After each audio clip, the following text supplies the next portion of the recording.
This is ITV. Certainly the best.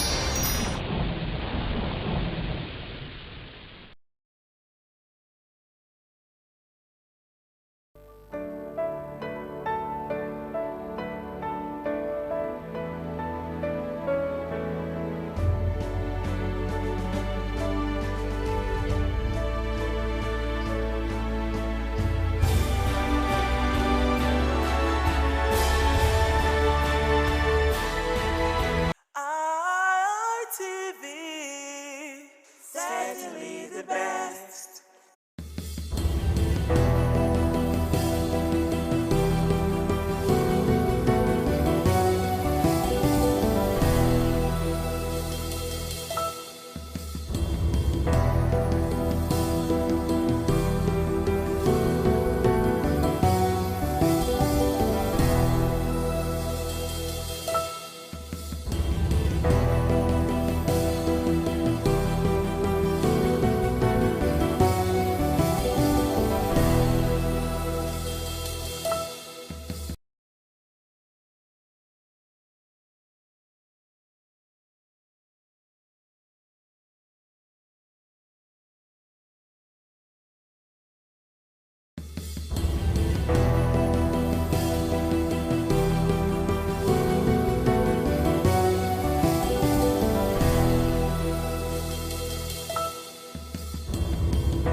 Hello and welcome. It's another wonderful Monday morning, and for the next 3 hours we'll be taking a deep dive into the twists, the turns, the ups and the downs of the current happenings in Nigeria and even globally. For this morning, we're going to take a holistic look at everything that has made waves in our social and political spaces. I am Chukwufumnanya Digwe. I'm going to be driving the conversation here in our Benin network centers. As you know, we do this across 3 network centers here in Benin, Lagos and Abuja, where we take a holistic look, like I did say, into all the happenings. From the recent proposed visit of the president to the United Kingdom, something that hasn't happened in 37 years. So as you know, that is supposedly supposed to be, you know, a historic moment for Nigerians. And we also have the issue of the Electoral Act Amendment Bill. It's just been a whole lot, and we're going to unpack it right here on the program this morning. We'll take a short break now, after which we'll continue with everything that we have in store for you. Stay with us.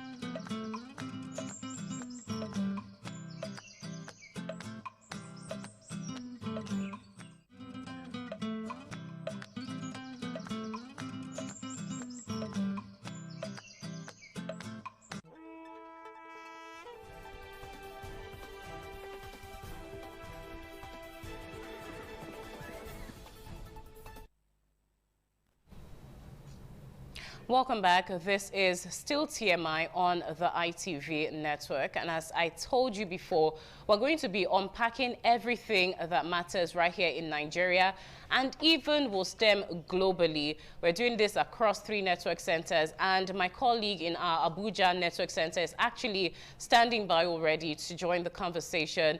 Ikarata, a wonderful morning to you. How are you doing this beautiful morning, and how is Abuja? Well, a very great morning, Chuku Funmiya Adigwe. So much going on there in Abuja this morning. But as one comes to work just before 6 a.m., everyone appears to be rushing to the city center from the main 3 entry points, the entry point of the Aldan Northern Expressway, which is called the Kubwa Road, and the other corridor coming in from the airport corridor, what we call Airport Road or Lugbe Road, and some pouring in from the Maraba, Yanya, AYA axis. I think that's Abuja is cool this morning. We got in some parts of Abuja, we had rain on Saturday. We hope, but the heat that followed yesterday was really very much, and many expecting some hazy Harmattan weather to come in coming days. But when you ask how is Abuja within the context of events happening in Abuja, Chuku Funmiya, I can tell you very clearly that everyone is looking at Senator Godswill Akpabio and his other lawmakers in the red chambers. What would they be doing when it comes to the issue of electronic transmission of results? They appear to be, this morning, we are expecting to see massive protests by civil society coalition starting from today, dovetailing into tomorrow. Godswill Akpabio has also called an emergency Senate session for tomorrow by 12 noon. And they should converge in the red chambers to deliberate on if they will agree, because we saw what happened last week, the drama, melodrama, and intrigues that played out when opposition lawmaker led by Eyinaya Abaribe, even Abdul Ningi from Bauchi State, and Natasha from Kogi State, and Ireti Kinjibe from FCT, all senators gathering to say, look, it appears as if something is not right with what was discussed. Akpabio was defending himself, but the public now is saying, from the moment we finish voting, send the result. And they are struggling. We saw the drama that played out between Godswill Akpabio and former Senate President, Senator David Bonaventure Mark, when Bonaventure Mark told him the weekend, please just let the results go. Nigerians want that. I think we'll be looking at that particular protest that is expected. President Bola Tinubu late today, let me say early in the night, President Bola Tinubu met with the American general in charge of AFRICOM, and the Villa celebrated that the American general for African Command was in the State House. They issued, they brought out some pictures. We asked for videos, they did not give. We brought out some pictures, and I think they rejoiced over that. But so far so good. Abuja is good, and all eyes are on what Senate will be doing, because that will determine the destiny of many persons. How will result be transmitted? So that from when, if Chuku Funmiya is voting from Benin or Atta is from Abuja, the result having been collected will be transmitted immediately, not one that they will carry the paper to local government secretariat, where it will be now be tampered with. Before they now go to state, it will be tampered with. Then they will now announce it and tell you, Chuku Funmiya or Atta or those in Lagos, to head to court, go to court, knowing that they have control over the court. Chuku Funmiya, I think that's a brief discourse from Abuja. Yes, and definitely the Electoral Amendment Act is something that has been at the forefront of conversations in all our social spaces. It's something that has raised a lot of criticism from public opinionists to even the lawyers have come out to criticize it. But the Senate is steady on their own end and saying that they did not rule it out altogether, but there is a particular clause there that they did not uphold, which says in real time. Now, we're going to continue this conversation on this as it's very critical. Just to let you know, I have my colleague in our Lagos Network Center also standing by to join this conversation. Good morning to you, Patricia. How are you doing? It's so wonderful to have you here. And how is Lagos this morning?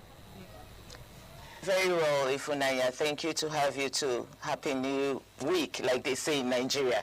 But anyway, Lagos is hot. Let me put it that way. As early as this morning, everywhere is hot. I am sweating already.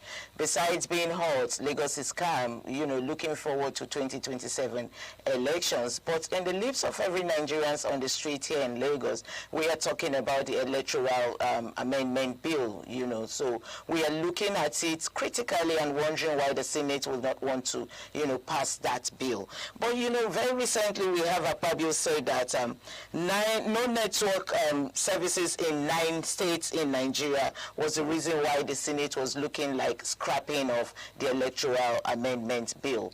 But then, you know, Nigerians don't want that. Why won't we have network in 9 states in Nigeria? Where are the states? Which states don't we have networks? I mean, they should work on the networks. We want to vote and see the results uploaded immediately.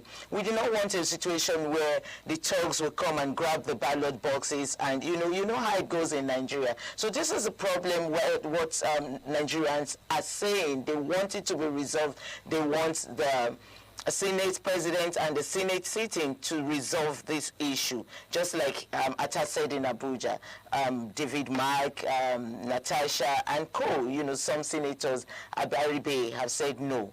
We want this to be passed because that is what Nigerians want. I think it's not too much for Nigerians to ask that, and I really do not understand why our leaders will not want to, you know, pass this amendment bill. It's as easy and simple as anything. Let Nigerians vote who they want to be voted, and let the result called as it should be, and let the winner be announced. That's how it's wanted in Nigeria, and we pray that the Senate sitting will look at this and, you know, decide to take the right decision. That's what we'll be looking at from Lagos. Ifunanya. Well, thank you so much, Patricia, for your insights on what your topic is going to be in Lagos. And it's such a delight to tell you that Dr. Sonny Duke Okosun is right here in the studio with me. A wonderful morning to you, Dr. Sonny Duke. Good morning, Ifunanya. It's always a delight to be here with you on TMI and looking at the issue of electoral amendment. I've said before that when you do the right thing, you really don't need too much explanation. But when you do a bad thing, or you do the wrong thing, or you want to do the wrong thing, you need lots and lots and lots of explanation to be able to justify your action. And that's what's coming from the Senate and the Senate President. The question is, in the last general elections, we saw all the flaws, all the flaws, all the challenges, all the inadequacies in the whole process, because election results will not be transmitted in real time. In fact, in some parts of the election, we saw that happen. In other parts of the election, you know, they couldn't go through with it, and the excuse was that there was a network glitch, and that's what the Senate President is trying to, you know, whip up again as being the reason why they are considering not passing that section of the Electoral Amendment Act. But times have gone past that. You know, if we must do anything well, we must do it well first time. And for me, this is the time, because I think it was in 2 years ago, yeah, there was this, you know, workshop sponsored by the International IDEA under the auspices of INEC, with broadcasters who are involved in anchoring political program in Lagos. And one of the major things that came out clearly was the fact that if we must get it right with our electoral process, we've got to have a situation wherein election results are transmitted real-time electronically. This structure that we have in place, where the option is given to INEC, the prerogative is given to INEC to either transmit it manually or electronically, will not help the system.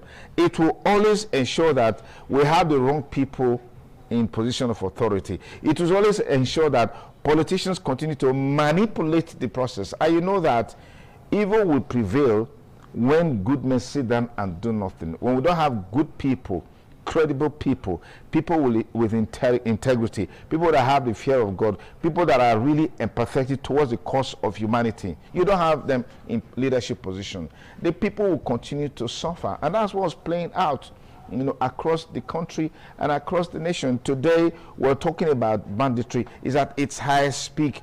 We've seen what happened in Woro in Kwara State, because the community refused to accept Sharia, Lokurawa, whatever they are called, went there and killed people mercilessly. And I have heard that at some point they took a pause and had their prayers and then continue. And at the end of the day, they continue unabated. They completed what they wanted to do and then they disappeared. It's crazy, because it just reflects the culture of impunity that we have in this country, where we have ungoverned spaces. And when this is the reason why we're saying we need to change the electoral process so that we can have credible people in position of authority. I was listening to the governor of Kwara State speaking when he went to visit the community.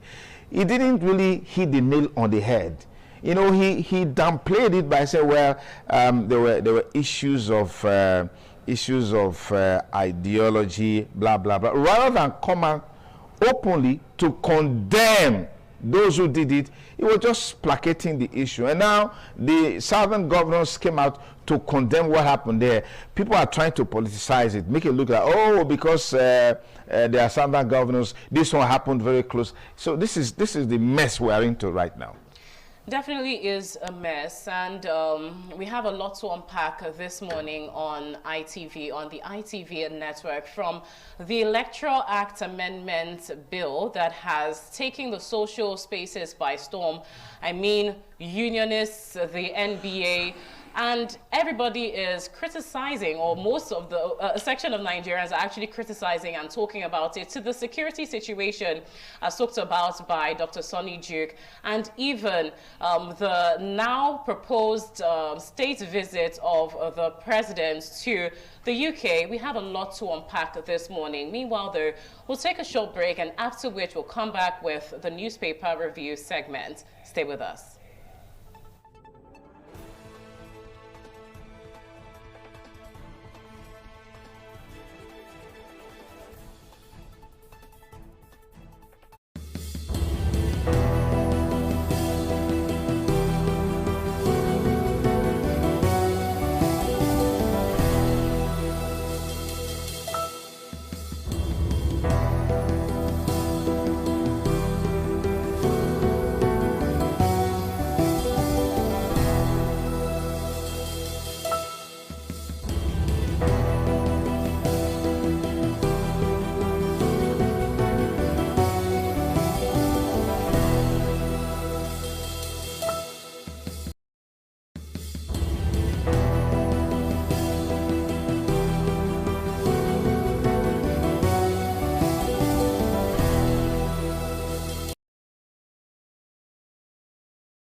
This is ITV.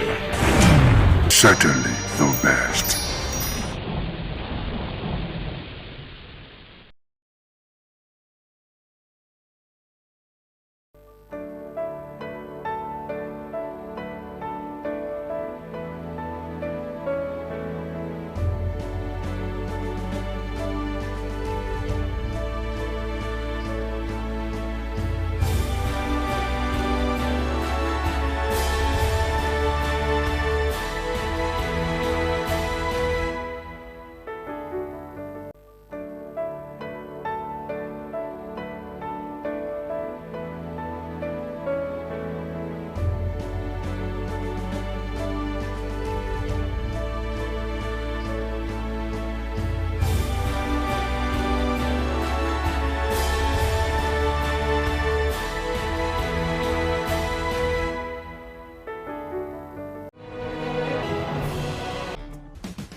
Welcome back, and thank you for rejoining us on TMI on the ITV network. And up next is our newspaper review segment, where we get to take a look at the headlines on our national dailies. We'll take a start from Vanguard newspapers.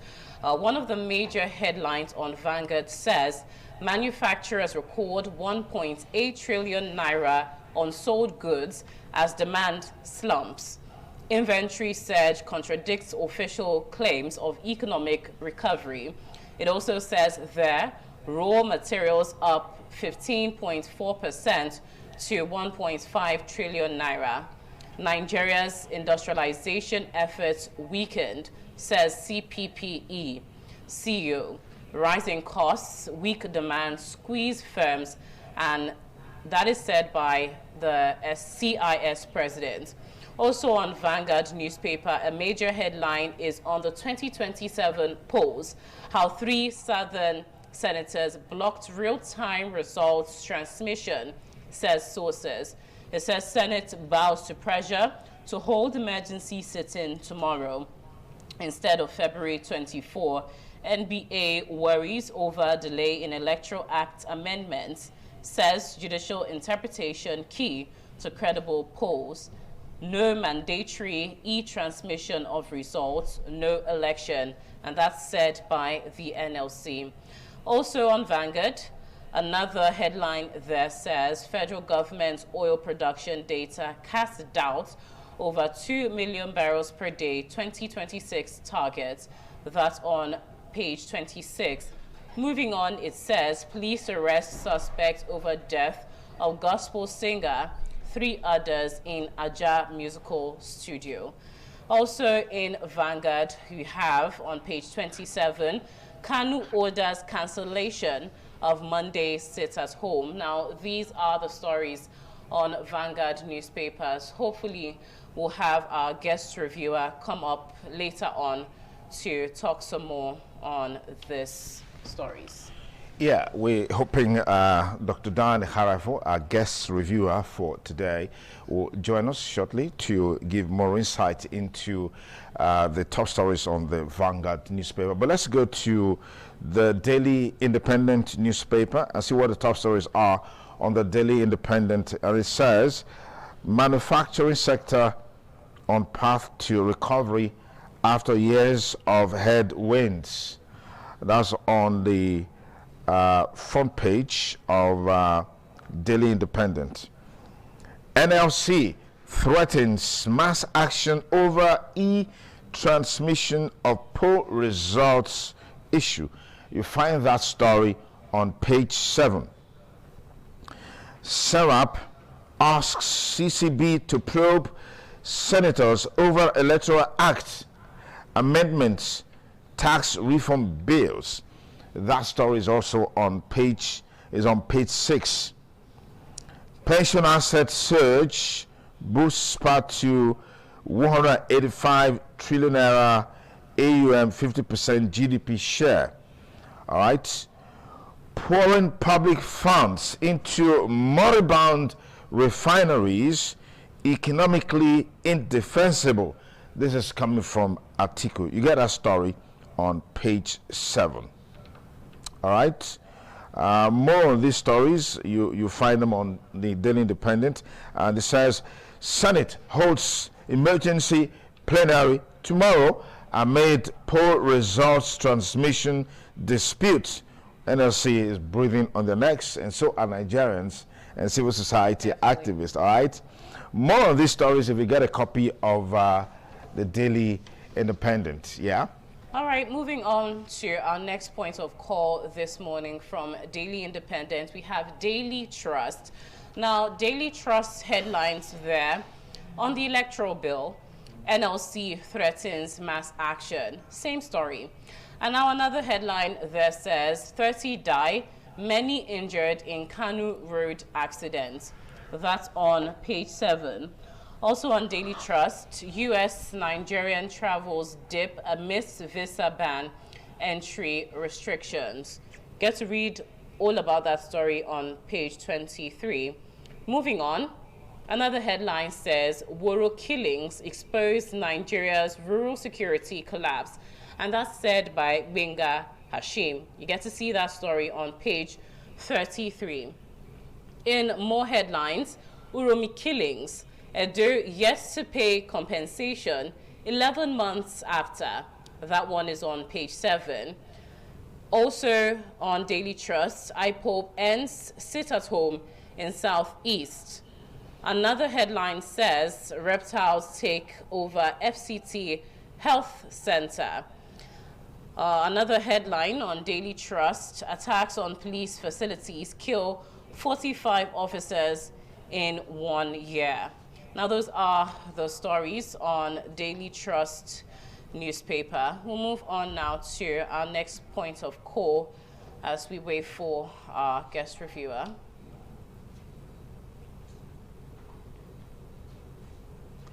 Okay, so let's take a look at what we have on the New Telegraph.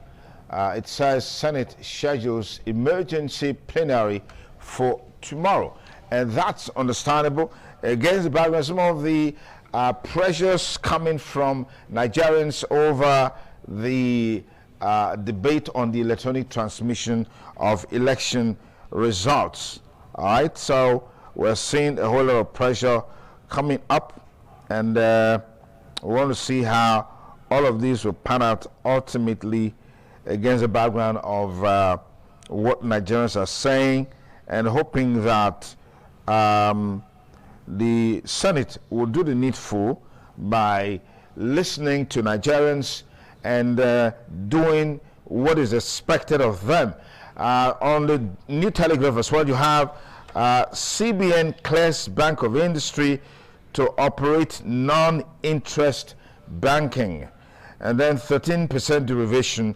Oil producing states shared 1.60 trillion naira in 2025. Can we point to projects these monies were expended on across oil producing states in the Federation? More stories for you on the New Telegraph. Insecurity. Bogu Emirate can Muslim community beg Tinubu to end killings. And I'd like to take an excerpt on that story. Details you will find in page 4, 28, and 29. Demands military base in Aguara. Kwara, bandits kill one in fresh attack. Edo, suspected abductors arrested after taking kids to victims' hospital. Protect citizens' lives. Pope urges FG. More on these stories if you got a copy of the New Telegraph. Nnamdi Kanu orders cancellation of stay at home in Southeast. Manhunt for perpetrators. Wike versus Fubara. Recognition of godfatherism as part of democratic framework sets dangerous pattern. This is coming from Oguche. NNPC's admittance of Port Harcourt refineries on serviceable state belated, coming from Atiku.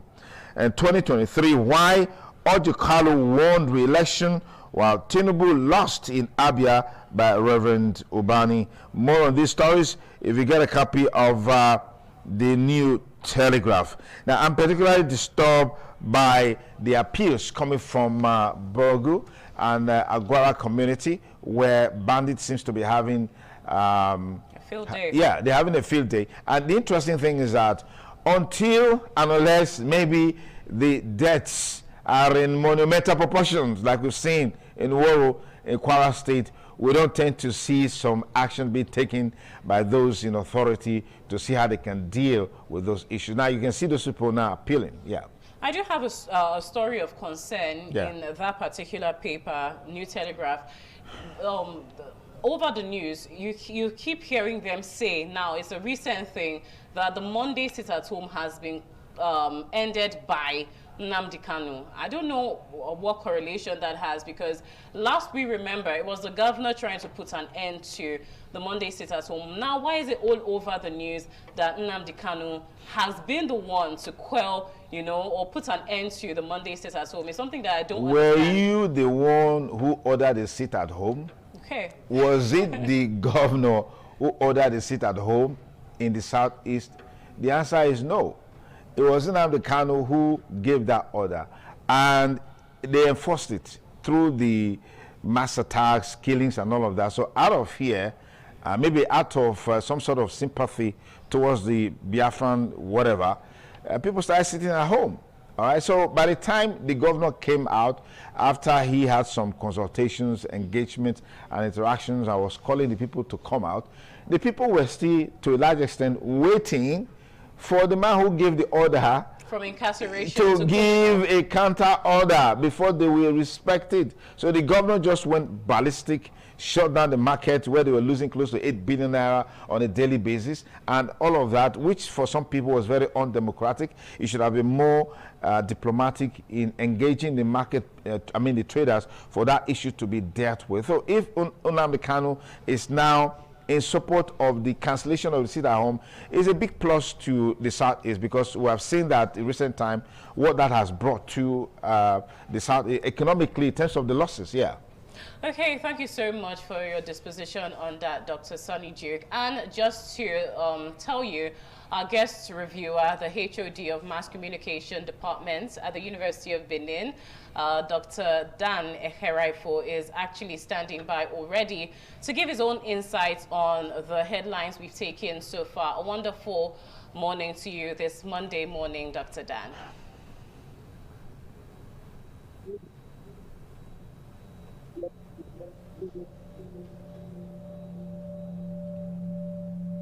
All right, Dr. Dan, a whole lot of stories have come forth from some of the papers we have highlighted, talking about the electoral amendment. That's the most dominant issue. And we hear the Senate is hurriedly calling for a plenary tomorrow, even though they had proposed to resume, at a later date. What do you make of the energy around the real-time electronic transmission of results? Thank you. One will wonder why the Senate president will not come out clear with information regarding the electoral bill. If you follow the trajectory of this bill, when the bill was passed, so to say, there was an information that it's going to be electronic transmission of results real time. Another perspective say it was transfer of results. And the third perspective was that the way it was in the 2022 electoral is the same way it is. So what created this gap is poor information management on the part of the Senate leadership. That created this gap. You recall that some group of senators came out to say, this is what we passed, contrary to what the Senate president is saying. So in the House of Reps, some of the discussions you had with the Senate is not what the House of Reps passed. So there is a discrepancy between what the House of Reps passed and what the Senate passed. The fear of many is that if there is no protest against these attempts by the Senate to water down the way a result are collated, we're going to have a situation where we'll continue to have election rigged to the disadvantage of the winner, as seen in the 2023 election allegedly. So the way out is that there should be electronic transmission of results. I know a former INEC commissioner raised the observation that Nigeria is not right for that. INEC own study in 2018 provided data in collaboration with NCC that Nigeria was 93% ready, or in terms of broadband coverage of the country, as at 2018. As at 2023, the figure increased to almost 95. What is suggested, therefore, is that the number of polling units not covered by fiber optics or broadband that will enable transmission of results is very minimal. What do you need to do in that case? Those areas where there's discrepancy, INEC would have just deployed the right technology to do that. So on the part of INEC, INEC is ready, and I'm wondering why the Senate is afraid of this. The fear of the opposition, why you see this groundswell opposition against it, is because when there is no timeless transmission of results, at the point of collation, especially at the area ward collation centers, it usually creates room for politicians to manipulate the process. Again, if you look at the way the political game is going, 30 governors are on the part of the ruling party. So invariably, if they are sure of what they are doing, why are they afraid of electronic transmission of results when the ruling party is already controlling 30 states? It is the fear that the citizens can rise against the ruling government that they are expressing this type of fear. Thank you, Dr. Dan Akharefo. Let's quickly move on to the Daily Sun and look at some of the top stories on the Daily Sun Monday morning. It says, no more Monday sit at home. Kanu orders IPOB. That story is on page 6 of the Daily Sun. And then costs of medicine soar, defy FG's cost-cutting framework. You find that on page 29, all right, of the Daily Sun. Insecurity, that's a big headline there. Tension in Kogi, Niger states. The riders, markets, motor parks shut across 7 LGs, local governments in Kogi. We are under siege. Niger communities cry out. More for you on the Daily Sun. It says NBA president raises alarm over rot in judiciary. Pope asks Tinubu to protect Nigerians. And then we've got this one. Enugu government grows IGR to 406.7 billion naira, targets 870 billion naira in 2026. That's almost double what it got in 2025. Tax revenue accounts for 12.6%. Non-tax contributes 87.4%. Dr. Dan, I know you're still there. Give us your insight into the sit-at-home order given by Kano order cancelling the sit-at-home, right? Yes. And then, of course, the insecurity and the tensions rising in Kogi, in Niger State, and even in Woro, Kwara State.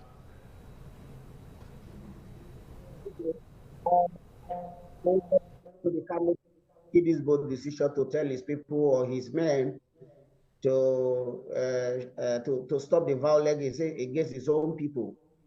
You recall from when the sit-at-home order was declared almost about 7 years ago, you can imagine the humongous amount of money lost to this sit-at-home and the number of persons that have been killed, especially those who disobey the order. So for him to come out now to say no more sit-at-home, I think it will be a big relief for those in the Southeast.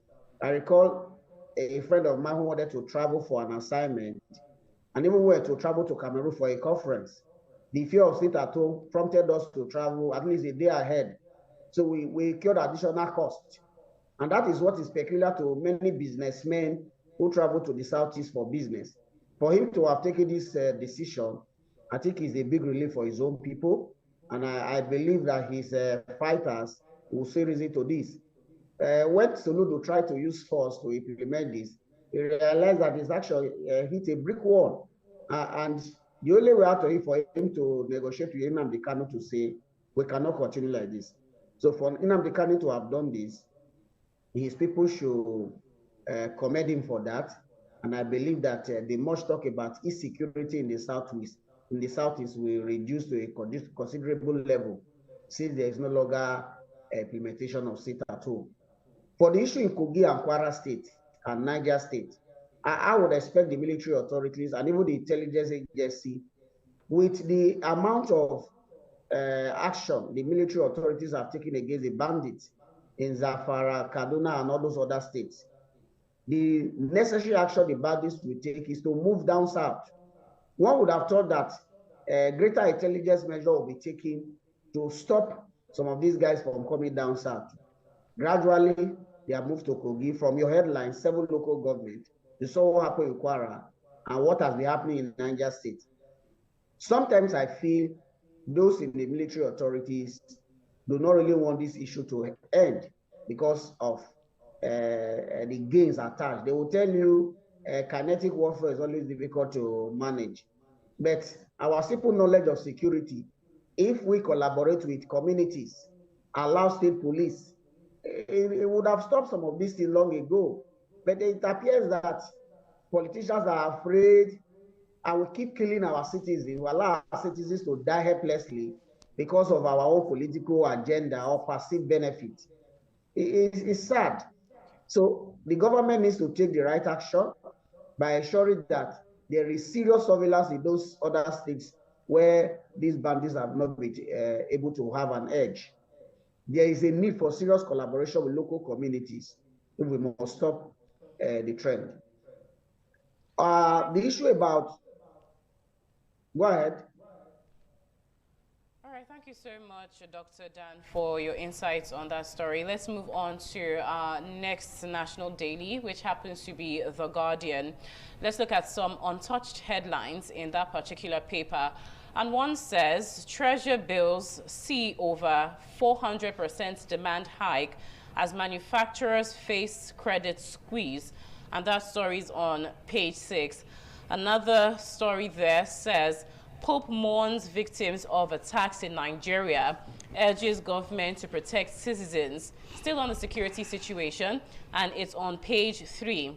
Also, on the Guardian newspaper on page 5, from Atiku, it says, no economic sense in reviving failed refineries after $1.5 billion. Now, those are the untouched stories from the Guardian newspaper. Let's have your insights, Dr. Dan.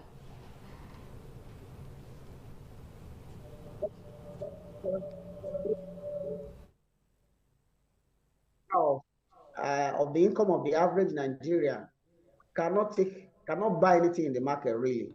So as manufacturers are turning out goods into the market space, you realize that very many persons do not have the resources to buy this material. So you realize that there will be a cash squeeze in that sense. So government microeconomic policies are working in a sense. If you follow the exchange rate, the dollar has come down to less than 1,400 at the official rate. But because we have not gotten our microeconomic policies right, people do not have the capacity to buy. So the implication is that the manufacturers will continue to have credit squeeze because you manufacture and people cannot buy. You will not have the cash to do more production. That is the reason why you have that challenge. If you consider what many observers have said about our state of security in Nigeria, we have succeeded in creating a situation where it's like we are looking helpless. I do not think we cannot solve this problem. We can solve this problem if the will is there. The Pope urging the president to protect the life of our citizens is like begging the question. The governors, the president, or those in positions of responsibility have the responsibility to ensure that there is security. You recall that when the killings were very high, there was this mad rush to get the state police issue resolved. But when the thing appears to be going down in those states where there were very volatile for security issues, the talk about it has reduced again. This is the nature of the Nigeria state. We don't take anything serious. And that is why we continue in the same cycle and people keep complaining about the same thing again and again. We can only have a headway if our leaders start placing the lives of the citizens above their own political interests. It is only then that we can begin to have a semblance of a society that is serious. Thank you. Thank you very much, Dr. Dan Eharaifo, Associate Professor of Mass Communication, Head of Department of Mass Communication, University of Benin. Thank you so much for always availing us your insight into some of these national issues. And now we'll look at a bit of sports on Punch Sports Extra. Osimhen on target is on page 6 of Punch Sports Extra. More juicy stories for you. Citizens win dramatic battle at Anfield. That's Man City versus Liverpool yesterday. And it's time for La Liga to know Ademola Lookman. That's coming from Sadiq, also a Nigerian Super Eagles player playing straight in Spain. Osimhen Gifts Academy 10 million naira is on page 7. Palmer dismisses exit rumors. All right, and then Aruna chases 6th African Cup title in Benghazi. Rivers suffer 4-1 Champions League defeat in Rio, very disappointing. Arteta dismisses title runaway talk. Rafinha in fitness race for Copa del Rey semis. And Chelsea battle Arsenal for 90 million euros Alvarez. And now we've got a man like Aaron Victor Osimhen there. Why are you guys not looking the way of Osimhen?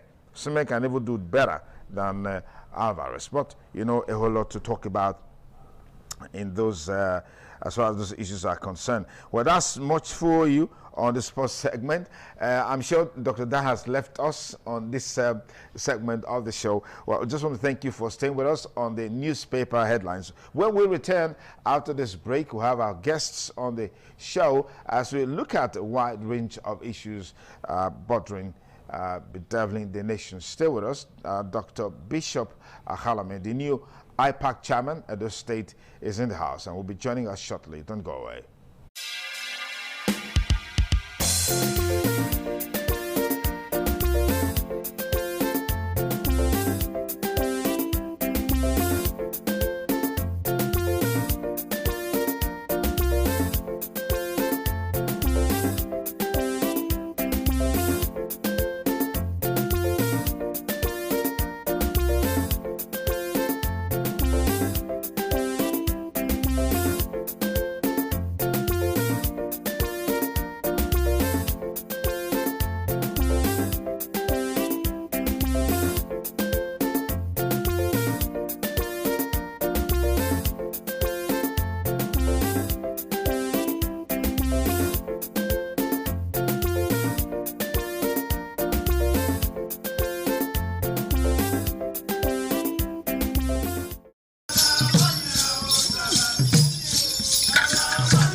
Some days, there comes the Ugemobo Festival, which the Oba celebrates outside the palace gate.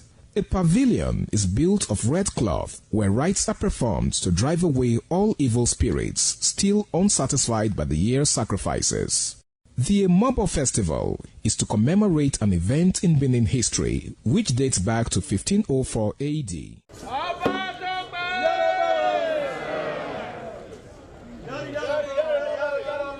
Yari, yari, Oba Tope! Yari,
The Oba of Benin added a colorful mood to the year's celebration as he walks round the city center amidst cheers.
again for rejoining us on the program TMI on the ITV network. I'd like to welcome very especially the Edo State Chairman of Inter-Party Advisory Council, IPAC, Dr. Bishop Akhalame. Thank you again for finding time to be here again. Thank you. Bishop. Good morning, Duke Okosu. Okay.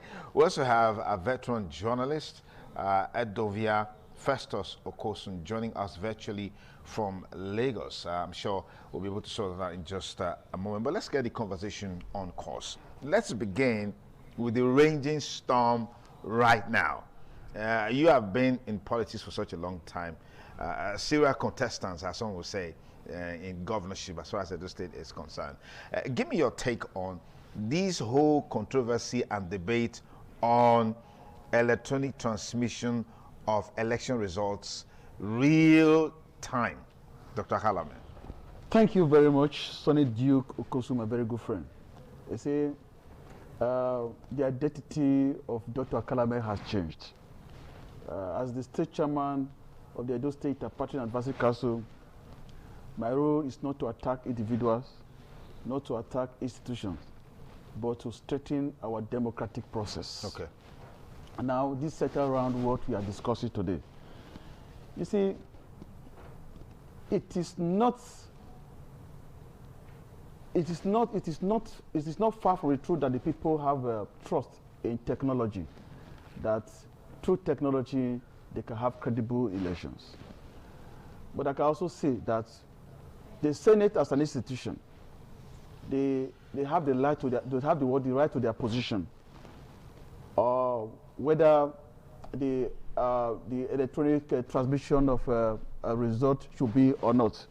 But what is important here is that the result of what has happened required engagement between the government, between the political parties, the registration, the INEC, and the civil society. Now here is that we're talking about electronic transmission. All this is to ensure that we curb electoral fraud. When you vote from the unit to the RF. But you discover that even there are some remote villages that have already have stakeholder meetings with the INEC, that it will be very difficult, they do not have the network to transmit such a result.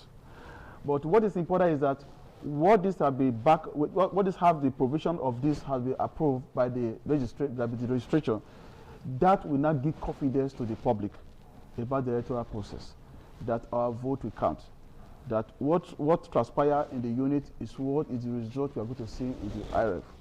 But if we turn around the other round, that the Senate has not been able to approve that provision of the electronic transmission of such result, what is required is constant engagement, and it must be very constructive.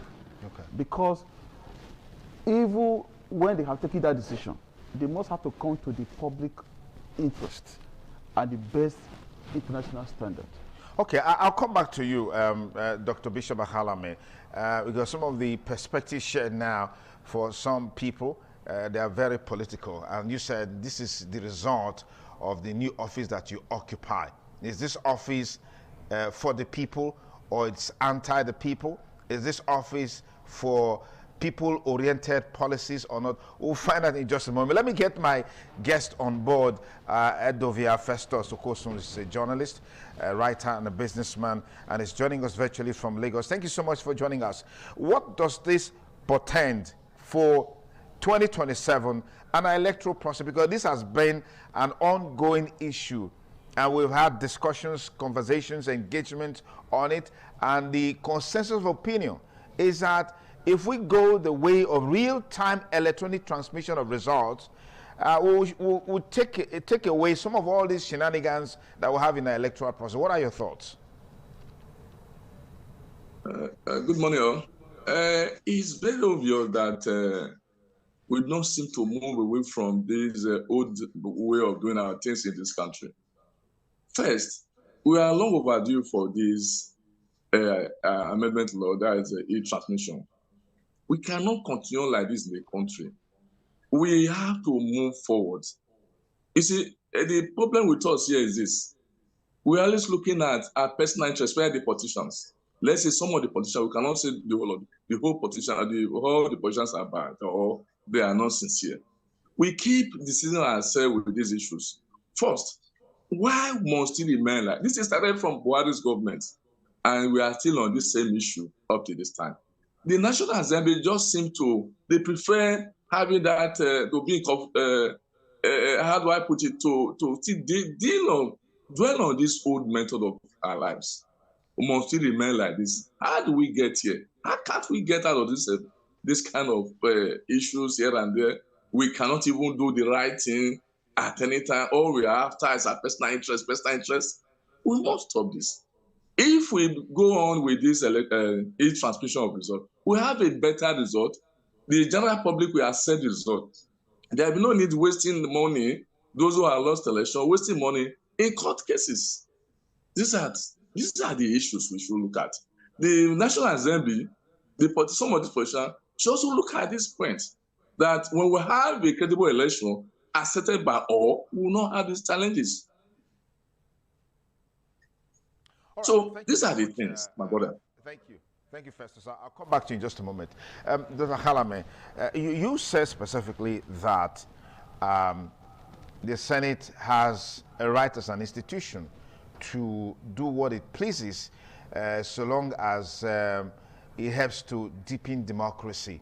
Now, if this issue of electronic transmission of election results real time has been ongoing, just like our last guest, highlighted a while ago, do you think it's for public interest that the Senate retains what has been there, where is at the prerogative of INEC to decide whether to transmit electronically or to transmit manually? Is it for the, common good of the people? Thank you very much, Sonny Duke. You see, when I started, I made mention that, yes, they have right to their disposition. But what is important is that at the end of the day, such decisions can be reviewed to suit public opinion and the interest of the public. Okay. Now, what we are saying here is that when such happens, what we need to do is continuous engagement. Okay. It's continuous engagement. So if there are decisions taken, that the people see something that will not benefit us, what we do is to engage them to ensure that such decision is being reviewed. That is why I made mention of INEC. I made mention of political parties. I made mention of civil society. It's not all about anger. It is not fight. It is what? It is engagement, continuous engagement, and it must be very constructive. Because a man who wants to achieve something has to be very diplomatic. Because the man who wants to achieve something, he will be bringing some decision on board that will suit him. But in this regard, the people say, this is what we want. What we do, engage the legislature, engage an INEC, the political parties, and what? And the civil society. And I can bet you that these things we are talking about, we can achieve it without deploying anger. That's why I told you that we must engage them. But what I will say here is that, before now, we have discussed this over and over again. That I made mention of something the other time I was on this program. I said, I was in Ekpoma some time ago. When I was there, I discovered that the school was empty. I now asked the question, what is happening? He said, today is the SUG election. I said, where are the students? He said, because to reduce fights, to reduce violence, the VC have to tell them to stay at home, and then they have to develop an app where you can vote electronically at the comfort of your home. You vote, and your vote will count. And I asked the question, even in the INEC meeting, and I asked the INEC commission, I said, why is it difficult for us to stay at the comfort of our home, even in your office, to vote? If a institution can do it, why can't we develop app? So there are a lot of, he gave an answer, at the end of the day, I couldn't get what he was saying. But what is important here is that I believe that when we continue to engage ourselves, we have to deepen democracy and strengthen our electoral process. Because what is important here is to ensure that the people trust the process. That's what is paramount. The 2027 election is all about credibility, transparency, and public confidence. In the process and in the system, yeah. It is not going to be a contest between political parties. It's going to be a contest between credibility and apathy. So because once the people trust the process, then democracy wins. It doesn't matter who has taken over the matter of leadership. Fantastic. Festus, let me get your take on this. And now we are saying the Senate shifting grounds. We understand that there's going to be an emergency plenary tomorrow. Is this a positive response on the part of the Senate? Would you say they are bowing to the pressure from the people, the civil society, the market women, the youths, and the political activists? Well, I think it's time for us to begin to listen to our people, listen to the citizens when they say we need this. We cannot continue to do as if we're in a military era, where you believe that we are taking decision, you guys should go to hell. No, we have passed that stage. I think it's a right decision on part of the National Assembly. I hope the tomorrow's meeting engagement we're able to get something reasonable out of it. I don't think. I think it's about pressure. They also should look at their conscience. Are we doing the right thing? Are we taking the decision very well? Are we trying to move this country forward in the right direction? These are what should bother them. But because they too are human beings, they also know the pains. If they say they pretend not to know the pains of the citizen at this period. So I think it's not about pressure. It's about conscience. It's about the right direction and how we can move this country forward. That's my take on this. All right, Bishop, we're saying Senate plenary, emergency plenary tomorrow. This is a right step on the part, even though we're yet to see the outcome. Come again? The Senate is having a plenary, an emergency plenary tomorrow. Yeah. This is a positive action so far, even though we're yet to see the outcome. Yes. You see, they have listened to the people. The people have been talking. Because what matters is that if you represent the people, you need to listen to them. When you listen to them, you make decision, a very informed decision that will enhance growth and development of the country. Because the reason why we have government, it is because of the people. And if you make a certain decision and the people complain, what you need to do as a good leader, you backpedal. So in all of this, if the Senate have decided to engage in an emergency meeting to address a situation, then you can see that we have listening leaders. That is what is happening. Because what the people complain and the leader listen and they take action, then you now know that this we are embarking on the journey of a very smooth journey of democracy. Because that is what is important. Because this is a democratic system of government where the voice of the people, the voice of the majority is loud. So if you decide to share the voice of the majority and you go with the minority, that is no longer democracy. Okay. So that's why you see that since that decision came aboard and the people have been talking, I've seen some senators too who have made their assertion, making some decision, making some comment concerning what they have done. So I can tell you something, Duke Okosu, that 2027 election will be a model to future elections. Now, do you think that, I've heard people say, no, we need to find out from our senators, find out who amongst the senators in the National Assembly didn't vote to support real-time electronic transmission of election results. do you think we need to go on that trajectory, as it were? No. We don't need to do that. But what is important here is that at the end of the day, the interest of the people is being satisfied. That is what is important. Because in the coming elections, if we must reduce apathy, we have to ensure that we do some reforms. Like I tell people, I say, reform is not accusation of what has happened in the past. It's an investment in the future. So it is continuous. So what we cannot get right now before 2027, that doesn't mean that we will not get it right before the next election. So what we need to do is keep engaging ourselves to see how we can get this right. Things will get better in this country. I can tell you that President Bola Ahmed Tinubu is a product of our electoral process. And I believe that he will continue to see how he can build on that electoral process. I can tell you that a good leader is not a leader that would destroy our institution, but a leader that would help building the institution. It's not institution that you want that make you a good leader, but the one that you build. And I believe that the Tinubu I know and the president will help to strengthen the electoral process, which has given him opportunity to become the Nigerian president. If you just join us, it's still TMI on the ITV network. We'll take a quick commercial break. When we return, we'll be talking about the challenges that are bedeviling the country at the moment and the action taken by leadership to address those challenges. Chief among these challenges, of course, is the issue of insecurity. From Benue to Plateau to Katsina to Zamfara to Kaduna to Kano to Sokoto and to Kwara, the story remains the same. And the big question is, who is next? Or which state is next? Which community is next? The latest being the Woro attack, in which over 75 people were slaughtered by Islamic terrorists. And there's been a huge condemnation across the country. We'll talk about all of this when we return. Please stay.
Some days, there comes the Ugemobo Festival, which the Oba celebrates outside the palace gate.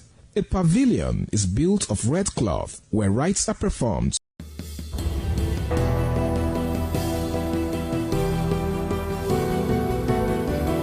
Take you to Lagos, where we begin our conversation on the state of insecurity in the country right now, and efforts being made to douse this tension and, of course, address this issue. Is government doing enough? I don't think so. But maybe Festus, our guest from our studio in Lagos, can talk to us about it. Festus, thank you again for joining us on the program TMI on the ITV network.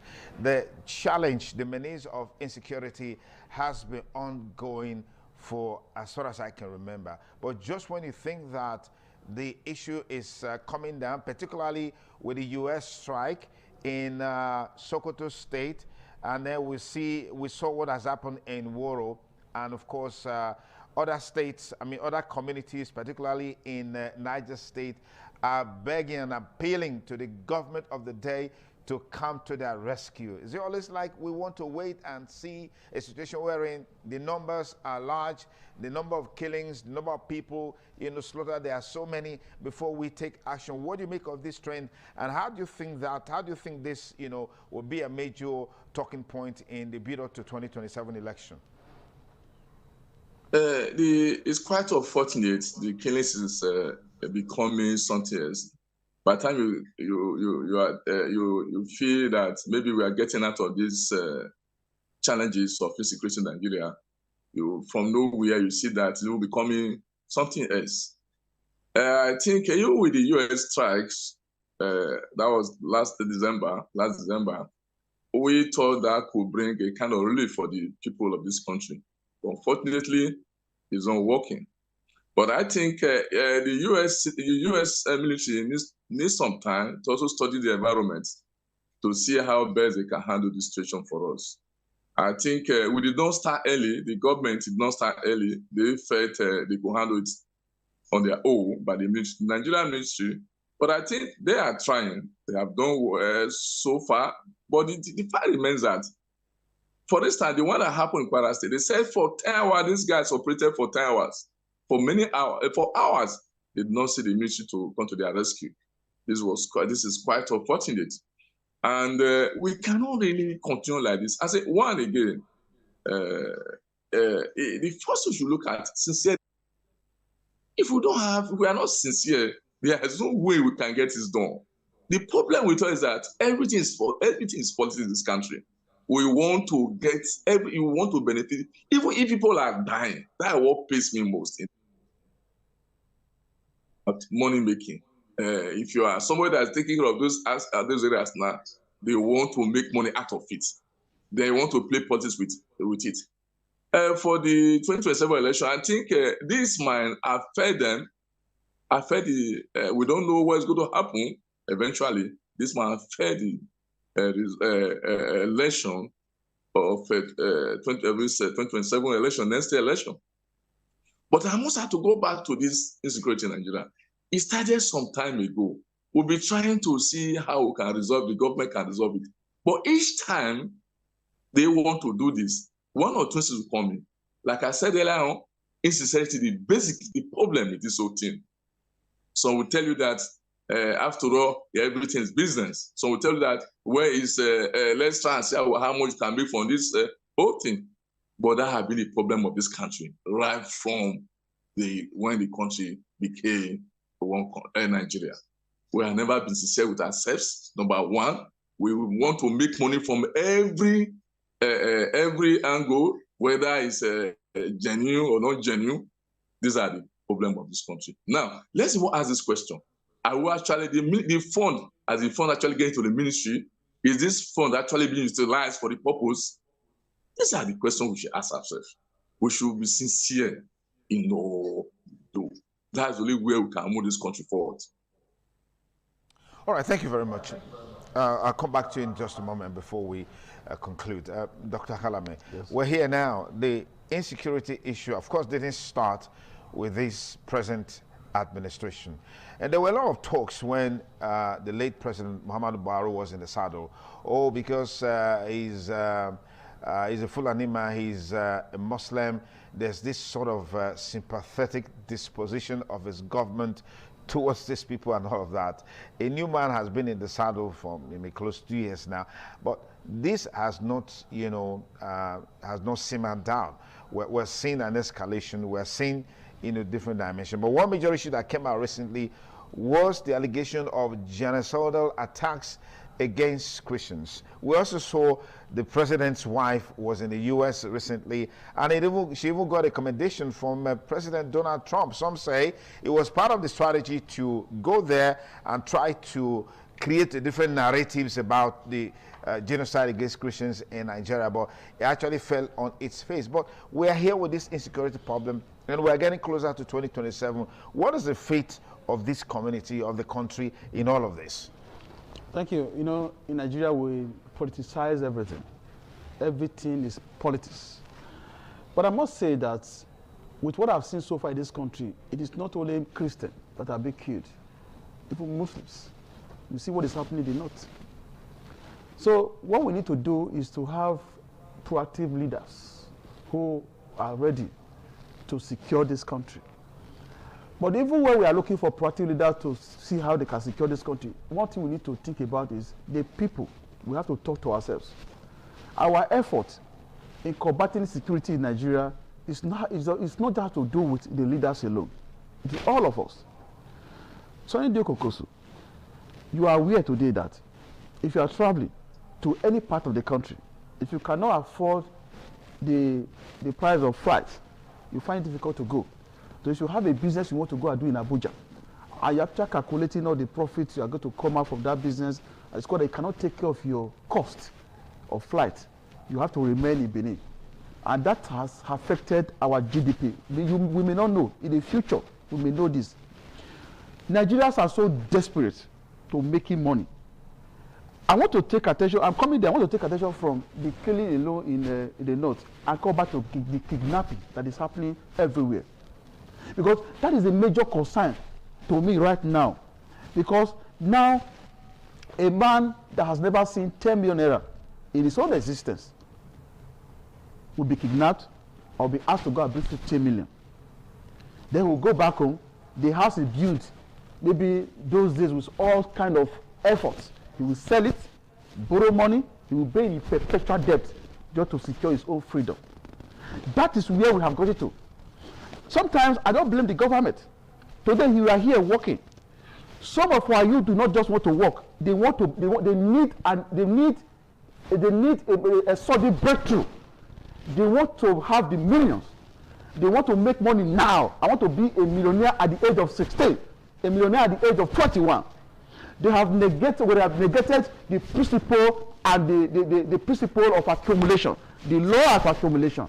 That you put 1 naira to 1 naira, give you 2 naira. They don't believe in that anymore. So kidnapping business has become a very lucrative business. And a lot of them are into it. That you enter road here, you don't know whether you are coming back. So if all of us see that to say, oh, this country must work, then we should take our hands away from what is called crime. You see, the people are giving much trouble to the government to handle. When we are talking, I say, why is he talking like this? Well, as a family man, you have children. You are doing your best to ensure that they become the best. You educate them, promote common values to your children. Don't discover that 1 or 2, they just listen. They keep giving you trouble. And when they go out there, they say the father is a responsible father. But they forgot it, that you are doing your best. But because they are not listening to you, what they are doing has overwhelmed all the effort you are putting in to control them. Is the government doing enough or doing what is necessary for these same young people to be able to realize their potentials? The jobs are not there, the factories are not there, the companies are not there, the means where young people can actually fulfill their potentials, they are not there. But day in, day out, we're hearing about the billions and the trillions and the millions of naira, of pounds, of dollars, of Deutschmark, name it, that is, be fretted away. I mean, I saw a post recently where the former Director General of the Nigerian Intelligence Agency, NIA, who was alleged to have amassed so much money in his house. You remember the millions of naira and dollars that were found in a house in Ikoyi? And this man was being accused of being the owner of that house. $43 million, 41 million pounds, and all kinds of currency in raw cash in his house. As we speak today, I heard the man has been nominated to be an ambassador to one of these countries. What do you make of that? Because you're saying government is doing enough. What is government really doing in terms of helping the people to fulfill their potentials? As we speak today, no electricity. Maybe you have, because you are now IPAC chairman. I'm sure probably they have given you a separate substation and a transformer so you can have 24 hours electricity. Dr. Bishop Akala. Thank you, Stanley Dukokosu. Let me tell you something. Let me come to the youth employment you talk about. It was never like this before. When you go back to history, discover that once you're in final year, companies will come to your higher institution, even from 300 level, start selecting the best that they could give job. But today, the population of our people has outweighed the number of jobs available. See, we should not shy away from the truth. Let me tell you something. By virtue of what I do as an educationist, I have traveled around all the universities and polytechnics in this country, where I go for seminars, lecturing. I have been to university polytechnic where it's called that they have morning session and afternoon session. Even some people have evening session and weekend session. So when you look at the number of people, those they call morning session, these are people who came in through JAM. Okay. Then you have the afternoon session who just bought form. Okay. Then we look at the number of people who come in the afternoon that will have lecture from afternoon to evening. The number of those that will come in the afternoon is even more than those that come through JAM. And when you see them in the morning, the number is overwhelming. Okay. Then by the time you see in the evening time, you now say, come on, what is going on? Then when you come back weekend again, Friday and Saturday, they now have part-time. Still students, young age. Sets of students. Different sets of students. They have 3 types of students. Now tell me, which job will be available to accommodate all this? What is important is that once you are in school, begin to look at the business side of your profession. If you are studying accounting, what can I do with the professional accounting if I leave this school today and nobody give me a job? I'll give you an instance. When I graduated from University of Benin, when I get to Lagos, there is something I do. Because then I was a scholar, I would take tutorial inside school. When I left the system, the first place I worked was Standard Trust back there. When I left, I said, come on, when you saw this, you know what I did? I wrote accounting textbook. Then I did a lecture on video and no accompanied that book. I took that book to University of Polytechnics. I make millions from it. You cannot say because some people are taking over the matter of leadership and they are siphoning the common patrimony. You now say as a youth, you will not look inward to discover who you really are, to put food on the table genuinely, when you are walking without looking at your back. As at that time, I can sit in my house, I can sleep in my house, open the door, I will not be afraid because I know that what I do is legitimate. From there, I feed my family. If I need a car, I can buy from there. I want to build a house, I can build from there. Look inward and develop yourself. This is not time to be waiting for the government. If you wait for government to do everything for you, you will remain in abject penury. Those of them who are in power today, who takes that when they ought to have better the life of the people, sometimes leave them for posterity. Let God judge them. It is because there's no accountability. If there's accountability and you are being given the responsibility to handle, at the end of the day you fail, then you face the judgment. But in Nigerian system, it's not like that. But the youth don't have to sit down and say, oh, because the system is like this, then I have to go into crime, go and do kidnapping, go into Yahoo, anything that is illegitimate to put food on the table. That's why today, in Nigeria, we don't promote value. We don't talk about value creation. When we talk about this money, has he made money? Nobody cares about what he does. He's what he's a journalist. He's a lawyer. He's a banker. He's an accountant. He's a teacher. These titles, we used to hear them those days. Now we don't hear them anymore. When it's a conversation, he has money, he has made money. What does he do for a living? Nobody's interested. You see, where we now have problem, it's a very big one for that matter. So I want to advise Nigeria youth that the way it is right now, if the government refuses to help you, help yourself, develop yourself, look inward. Who are you? Are you a writer? Develop it and give it the commercial value. Are you a singer? Develop yourself and add the commercial value to it. It doesn't matter what you do, as long as you are going to make money from it. Let me tell you something. God cannot create two people to do the same job. If God creates you, there's a reason why God creates you. You must fit in and occupy that position and develop yourself. When you begin to share, because you say, have I done anything to do? It is not, because that is what God created you to do. Okay. But when we are shying away from what God has created us to do, then we begin to do illegitimately, putting ourselves into trouble, kidnapping ourselves, scamming ourselves. All right. Dr. Bishop Akala, you're very preachy now. Thank you so much. It's the TMI on the ITV network. Let me say big thanks to Edovia Festus Okosun, who joined us earlier from Lagos virtually. Thank you so much, Festus. If we had more time, probably I'd love to continue with this conversation, but thank you for your time with us. Thank you, my brother. I do have it. Okay, let's now take you to Abuja Network Studio, where Ikaro is on standby with our next conversation on the program TMI on the ITV network. Please stay with us.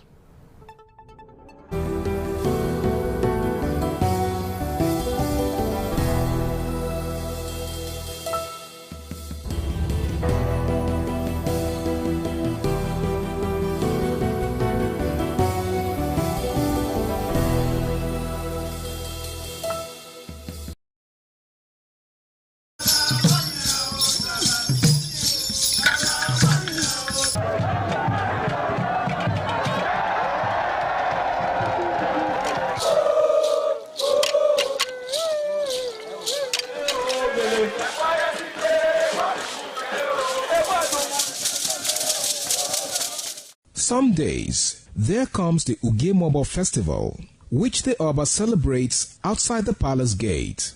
A pavilion is built of red cloth where rites are performed to drive away all evil spirits still unsatisfied by the year's sacrifices. The Ugemobo Festival is to commemorate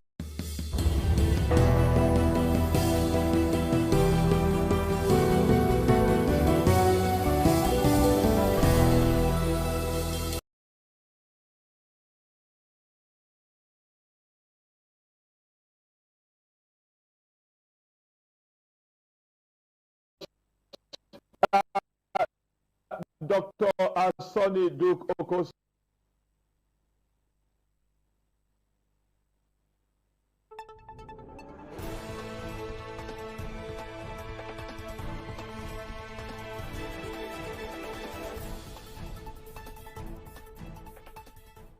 An event in Benin history which dates back to 1504 AD.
Okay, thank you so very much for staying with us. The program is this morning on ITV, broadcasting from our Abuja Network Center here at Mpape, district of the nation's capital city. My name is Iharo Atah.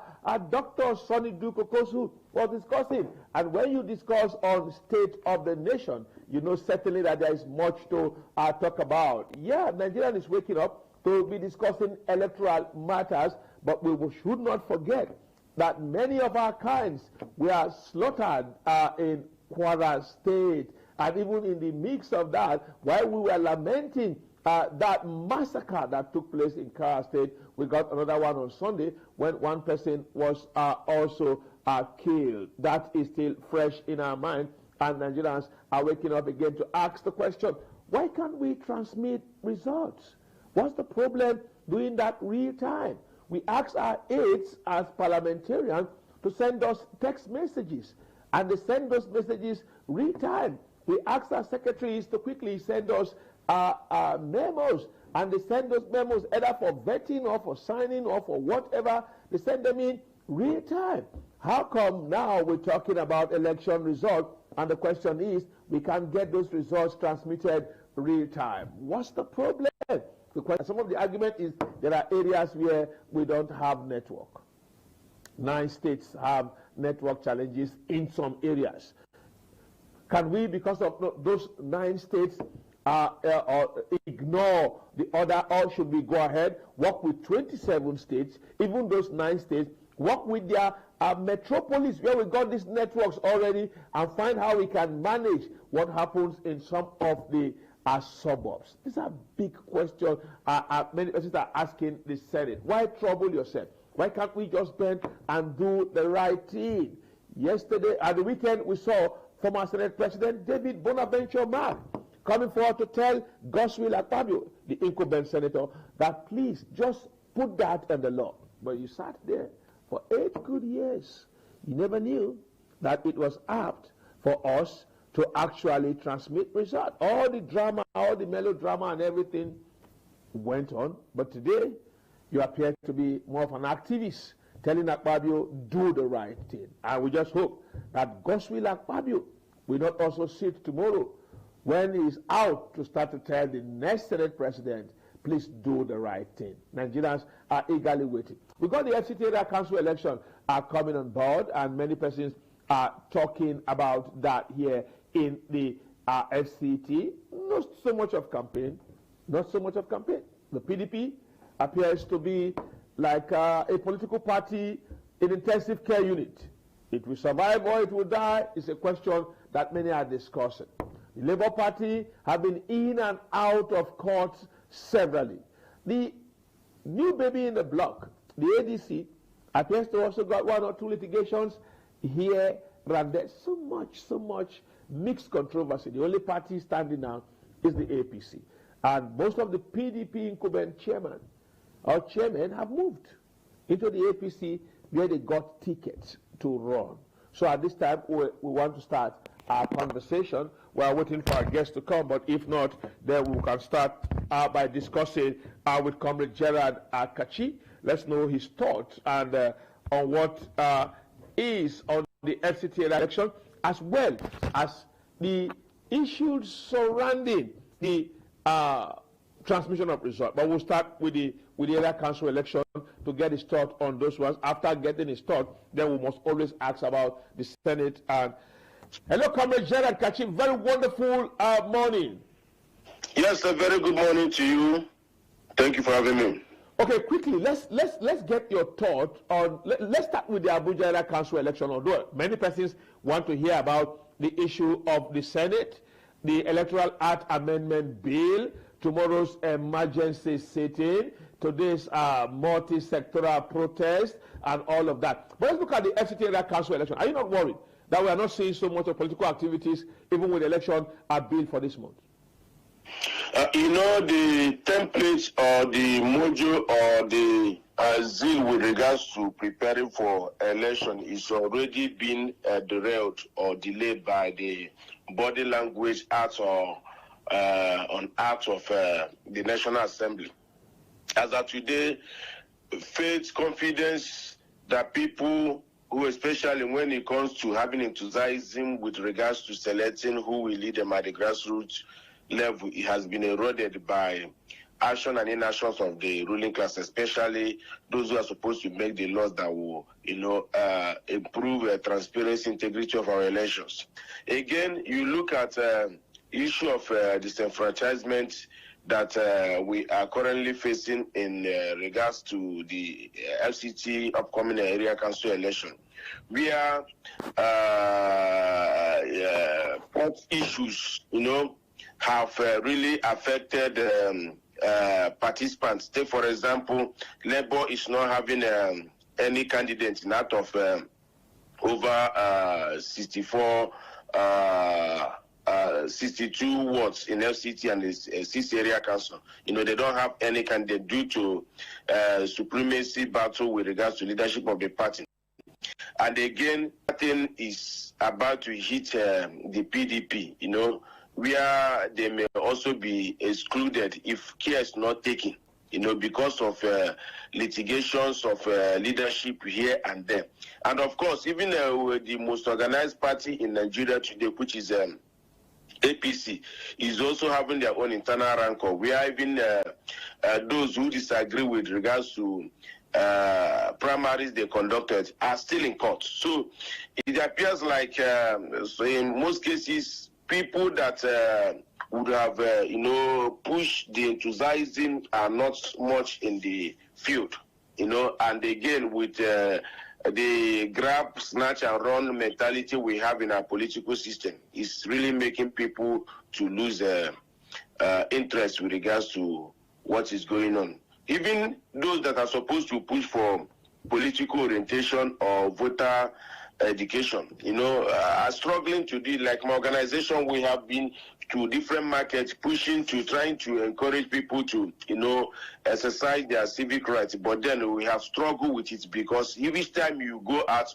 whether with megaphone, flyers, or whatever, they will tell the people already mindset is that they know who will win. Does our vote count? So it will to get people to believe that their vote can actually count. Hello, Comrade Gerard. Yes. To be very sincere, don't you know who will win? No, I don't know who will win. With the other parties, judiciarily, in quote now, somebody said judiciarily under attack or dead. Can't you be a political prophet to say with all of these ones struggling in judicial battlefield to survive or to die? Hey, Caro, you are trying to boss me to a corner, and we are all in the corner already. Are we not in the corner? You are throwing even more than a jump question.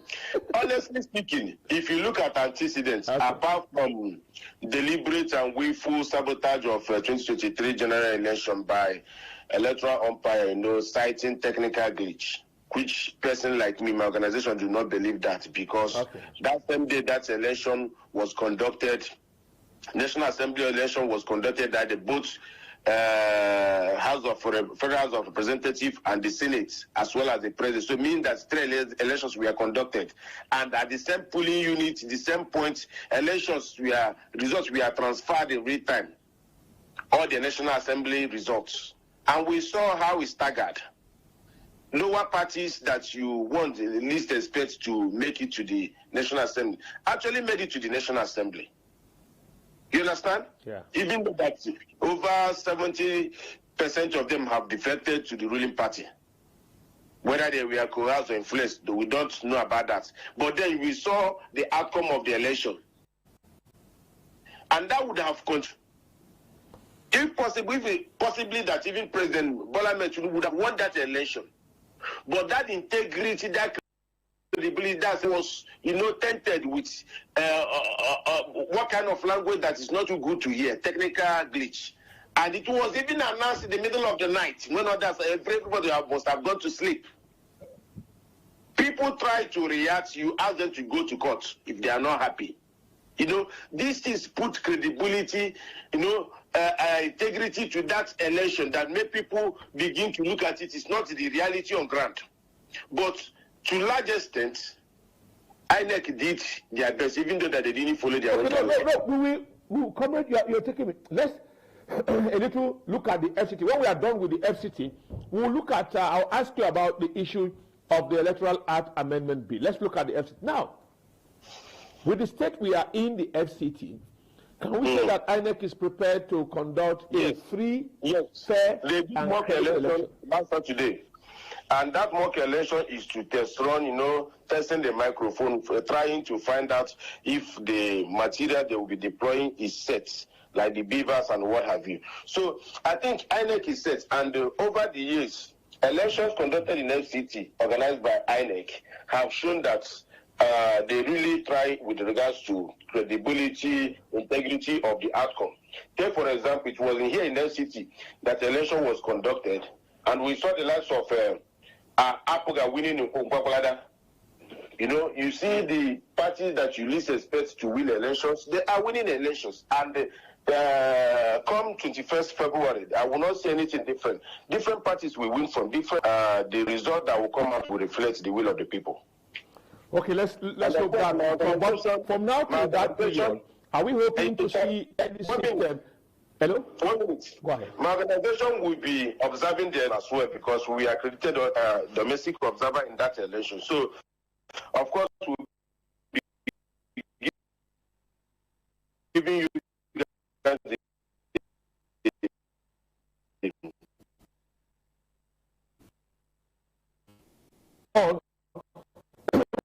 We'll take a break.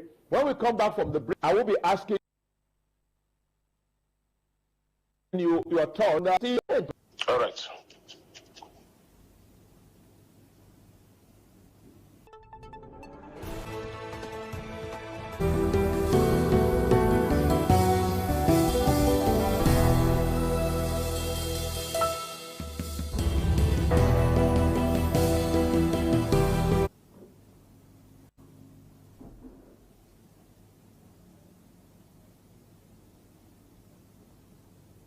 Okay, thank you very much for staying with us still this morning on ITV. We're looking at issues surrounding the FCT Area Council election, as well as a little bit of a fundamental touch on the Electoral Act Amendment Bill, which is the controversy at the moment, to be or not to be.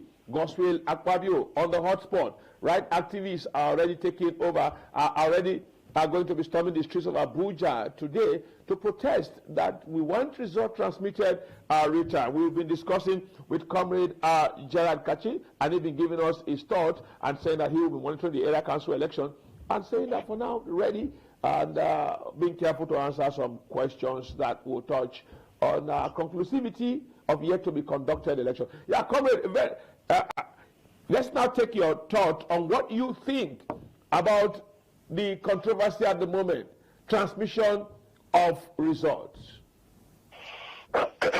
You see, there's this African adage that always reflects in the Nigerian political system. Okay, what's it? Which the current chairman of the National Assembly or Senate President, distinguished Senator Godswill Akpabio, is playing at now, and it doesn't take good under his watch, because the Nigerians generally believe that his leadership and the current National Assembly are a kind of a rubber stamp National Assembly, where anything that the executive brings there, gets nodded. But then, just like I said earlier, where credibility of the previous election we are put to test, and acceptability has always been a problem since then. And we saw how sharp Nigeria has been divided as a result of the outcome of that election. In the 2022 Electoral Act as amended, the word used, I think in section 60, which is the contentious section that is generating hits, now that is section 65, 2022 election, uses the word transfer, of result. He said the presiding officer shall transfer the result in a manner as prescribed by the commission. And the commissioners are then, using their guideline, claimed that they would do real-time transmission or transfer of results from polling unit to the IRF. And they defended it in different fora, including your own station. And at the end of the day, they reneged. They didn't do what they planned. They even informed Nigerians they are going to do that, push Nigerians' enthusiasm into exercising that particular franchise. Now, what Nigerians are demanding in this amendment, they should change it, because it went to tribunals, to Supreme Court, and they gave different interpretations to it. One of the interpretations they did was that transfer is like flexible or not specific. In law administration, transfer simply means moving something from point A to point B. It does not specify the method, the speed, whether it is electronic or manual, whether it must be real-time, whether it must be public. So under transfer, INEC can legally say physical movement of results sheets, delayed uploading, manual collation first, electronic upload later, which really is what even those at the Supreme Court and other tribunals, especially when it comes to Prudential Tribunal, interpreted with regards to that area. Now, they are talking about transmission, specific technical time bond. Transmission, especially electronic transmission, has a clear technical meaning. Sending data electronically, directly from source to destination, using real-time or near real-time with digital timestamps and logs. So if the law had used electronic transmit in real-time, INEC would have had no discretion of changing the goalposts while the game was on, or claiming technical glitch. You understand? So why INEC leaned on transfer in 2023 before the election, politically and administratively promised real-time electronic upload of polling units using BVAS, but when this system failed, as they claim, or was suspended, INEC defense was that the Electronic Act, the Electoral Act, does not mandate electronic transmission. It only requires transfer. You see where the change of vocabulary or words comes in. Ordinarily, if you have more a living issue of technicality, transfer and the transmit are almost the same thing, because you have to move something from one point to another. But then, when it comes to technicality, because that is what is happening in Nigeria, you hold them from this angle, they use technicality to knock you off. So I think that is the area Akpabio tried to dribble Nigerians, claiming that they actually approved the transfer of results. And they claiming again that not all citizens in Nigeria have these internet that can really serve the purpose. But then our argument has been maintained, whether you have the facility or not. It is obvious in an exam you are to score 100% and you are getting up to 80 or 90% out of 100. It simply means you have an A. There are no perfect arrangement, there's no perfect organization, there's no perfect system. It's subject to improvement. If Nigerians are demanding that you should transmit in real time, because if you don't use the word real time, the Nigerian political system, they can dribble even more than the Messi and Ronaldo's put together. If you don't use the word real time and just put transmit or transfer for reason, and it becomes another interpretation before the court or another interpretation. We begin to do a lot of research and begin to analyze again and again. So we are looking at things that will move us forward. If maybe there were no technical glitch and President Bola Ahmed Tinubu was announced the winner, the acceptability high. Some of the challenges he's facing as of today, where there are reports of him paying to do damage control or improve the image of Nigeria, either in the US or any other global area, will not be there. Nigerians are good. They will dissent their voice in the areas they think that are necessary to dissent their voice or critic, and then support the governments who are, as of today, every genuine effort is making is being frustrated. You see propaganda activities. Hello, Comrade Gerald. Let me ask you this. With the APC having an extreme absolute majority, what you saw last week, which someone described as the lamentation of Abaribe, Natasha, Abdul Ningi, Ireti Kinjibe, are you sure that lamentation, alongside the voice on the street, will make any impact in changing what the APC lawmakers will be bringing out tomorrow? Certainly. Even as of today, you hear the report that they are calling for emergency session. Correct. Before they wanted to go and have their buffet, as they normally target different meals. After that one, they will now credit blessings to their account. Yes, they now send emails to the account. Blessings. The leadership of APABU has been a lot of controversial one that's just hardly any 3, 6, 4 months. You will not hear one controversy or the other. Now, the protest is what generated into this emergency. Okay. They said that anything that will blind the eye does usually see it. Because if he sees it, it will dodge it. The manner in which they have been going about it, claiming that Senate cannot be, bullied in their ways or, into certain things, it's not the right way to go. Because the protest that is ongoing, even as of today, and will continue tomorrow, is something that's gathering momentum. And if care is not taken, what happened in Kenya may happen. People may march down to National Assembly to either chase them out or cause chaos or even try to beat them up. And that is how revolution begins to generate. We saw how we started with end police brutality gradually, and how it metamorphosed into end SARS.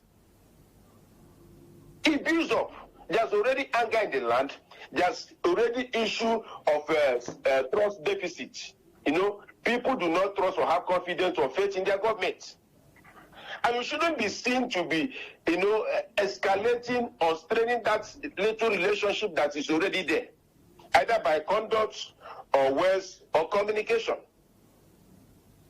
If the people that you are holding their mandate that is keeping you at the National Assembly are saying they need electronic transmission of results in real time from polling units to the IREF, so that the issue of mutilated results will not be there. They are even calling for electronic voting so that the issue of suppression, where you will go to polling units, some thoughts will carry, wounds, arms, and begin to threaten if you don't vote party A, leave this place, which we saw. We saw in the 2023 election where result sheets, they tore ballot papers. If they see this ballot paper is voting a particular line of party, they will tear it into pieces. Okay. Accommodate. Hello, Yes, there's one area I have not touched in our discourse. The party crisis. I don't know what's your take, because it's something very germane that many believe we should x-ray. The party crisis. The PDP is boiling. The Labour Party is boiling. The others are this inter-party crisis. Is there any side? You see, that is what you expect in a political system. There has always been internal crisis from day one, from being in the world. But then, how it's being managed depends on how we obey and, maintain our constitution, especially the party constitutions. Okay. Because of our disregard to rule of law in Nigeria, and because we have this penchant of phone shopping when it comes to judgment in the judiciary, where court of the same jurisdiction will be giving different orders or countering each other. That is generating crisis. If we are playing by the rules and obeying our constitutions,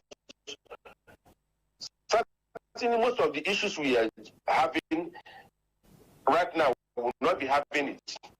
Now, you look at it critically, that it appears like it's only AP is more stable than exco parties. In people are about by INEC.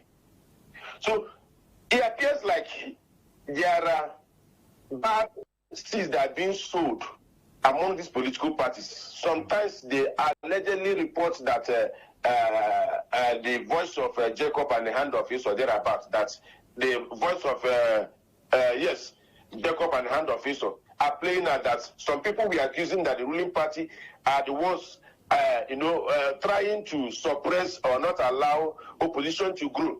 They are the ones that are planting, issues. Take, for example, in the case of Labour Party, I see no reason why, on their own, should not recognize the other faction led by that lady. Nana Usman. Nana Usman. When Supreme Court have ruled as of last year, they continue to wait, dilly-dally, and that dilly-dally affected them not fielding candidates. Hello, comrade.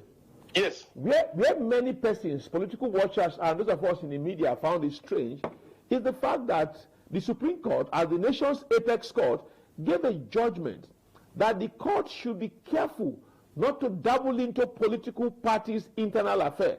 But despite that Supreme Court judgment and warning, most of the instant in the court are busy following through this process of taking decisions on political parties' internal matters.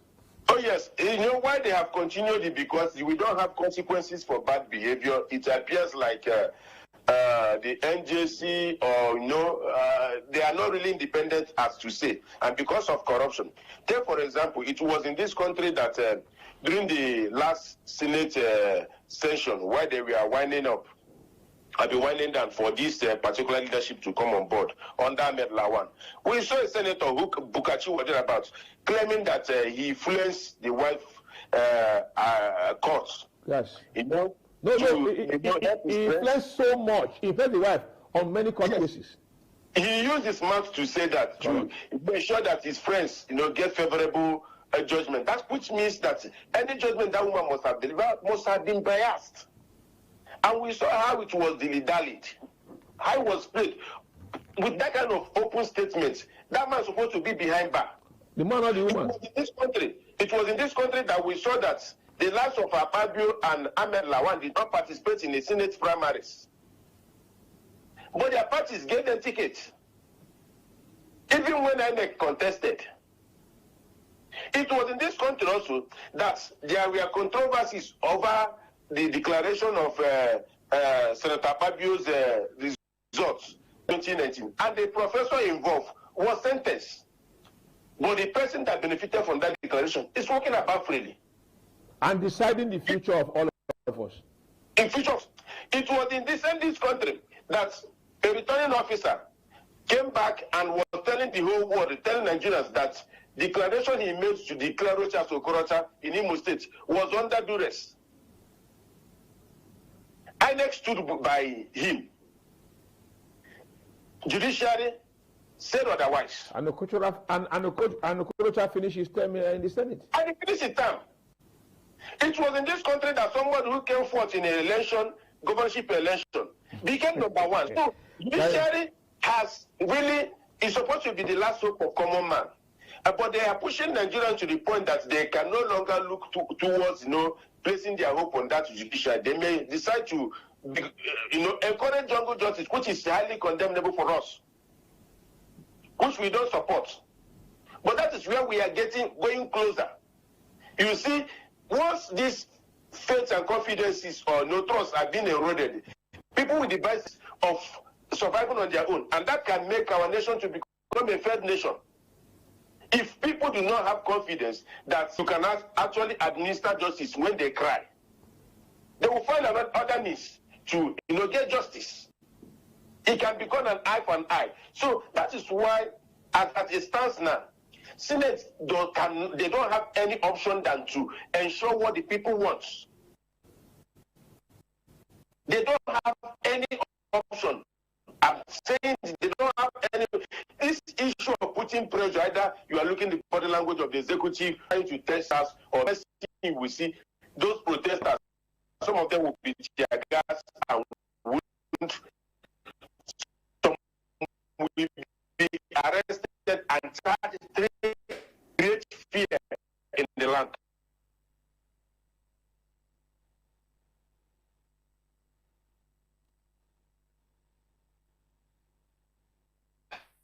Bullet.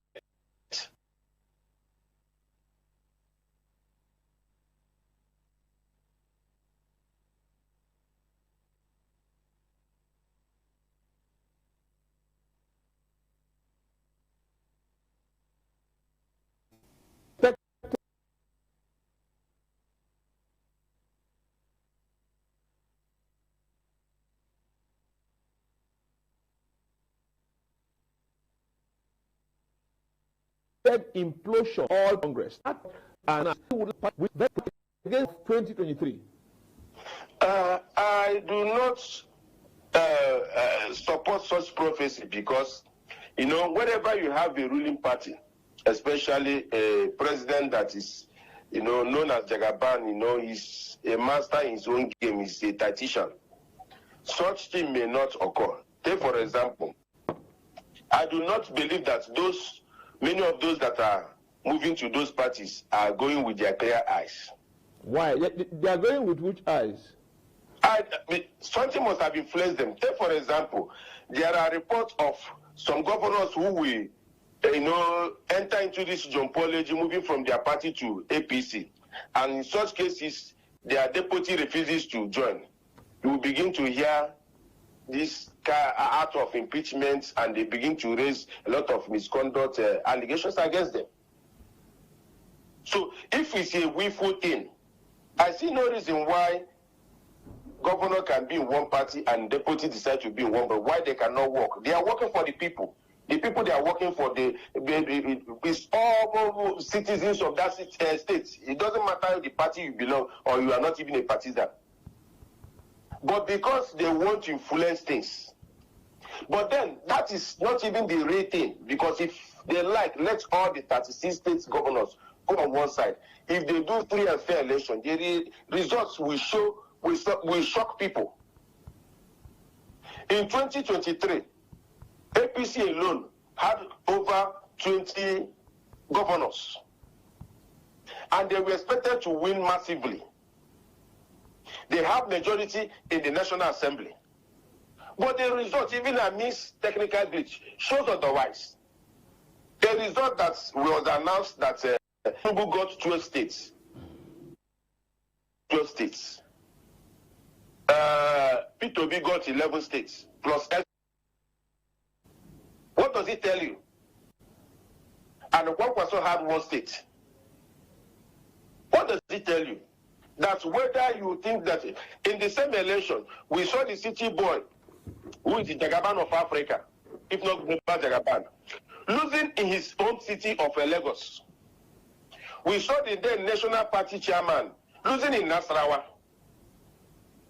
We saw the immediate past national chairman, Ganduje, losing in Kano. We saw the El-Rufai of this world struggle even in Kaduna.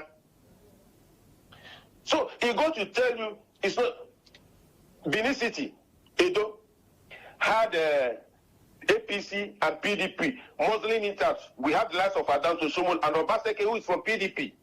They also lost out. So it goes to tell you that it's not those political gimmick or maybe moving heavyweights that really wins the election. At the same time, they also did this vote buying and even intimidation and harassment, and the result staggered. So it's not an issue of pushing people or coercing them or influencing them to one side. Once the election drops and becomes free and fair and there's real-time upload, you will see the difference. Many of those in the National Assembly may not return. That means so what you are saying, if they know they are not returning, then whatever they will be sitting tomorrow to discuss, they will fight to ensure that transmitting result real-time will not work. That's what I'm telling you. You see, why the Senate refused their matters by rejecting mandatory electronic transmission, the Senate deliberately preserved ambiguity, retained INES-wide discretion, made future technical glitch explanations legally servable, so that they will save their head. Weaken enforcement or enforcement of technology-based transparency. So the fight is not semantic; it's power. Who controls the process when things go wrong? Okay.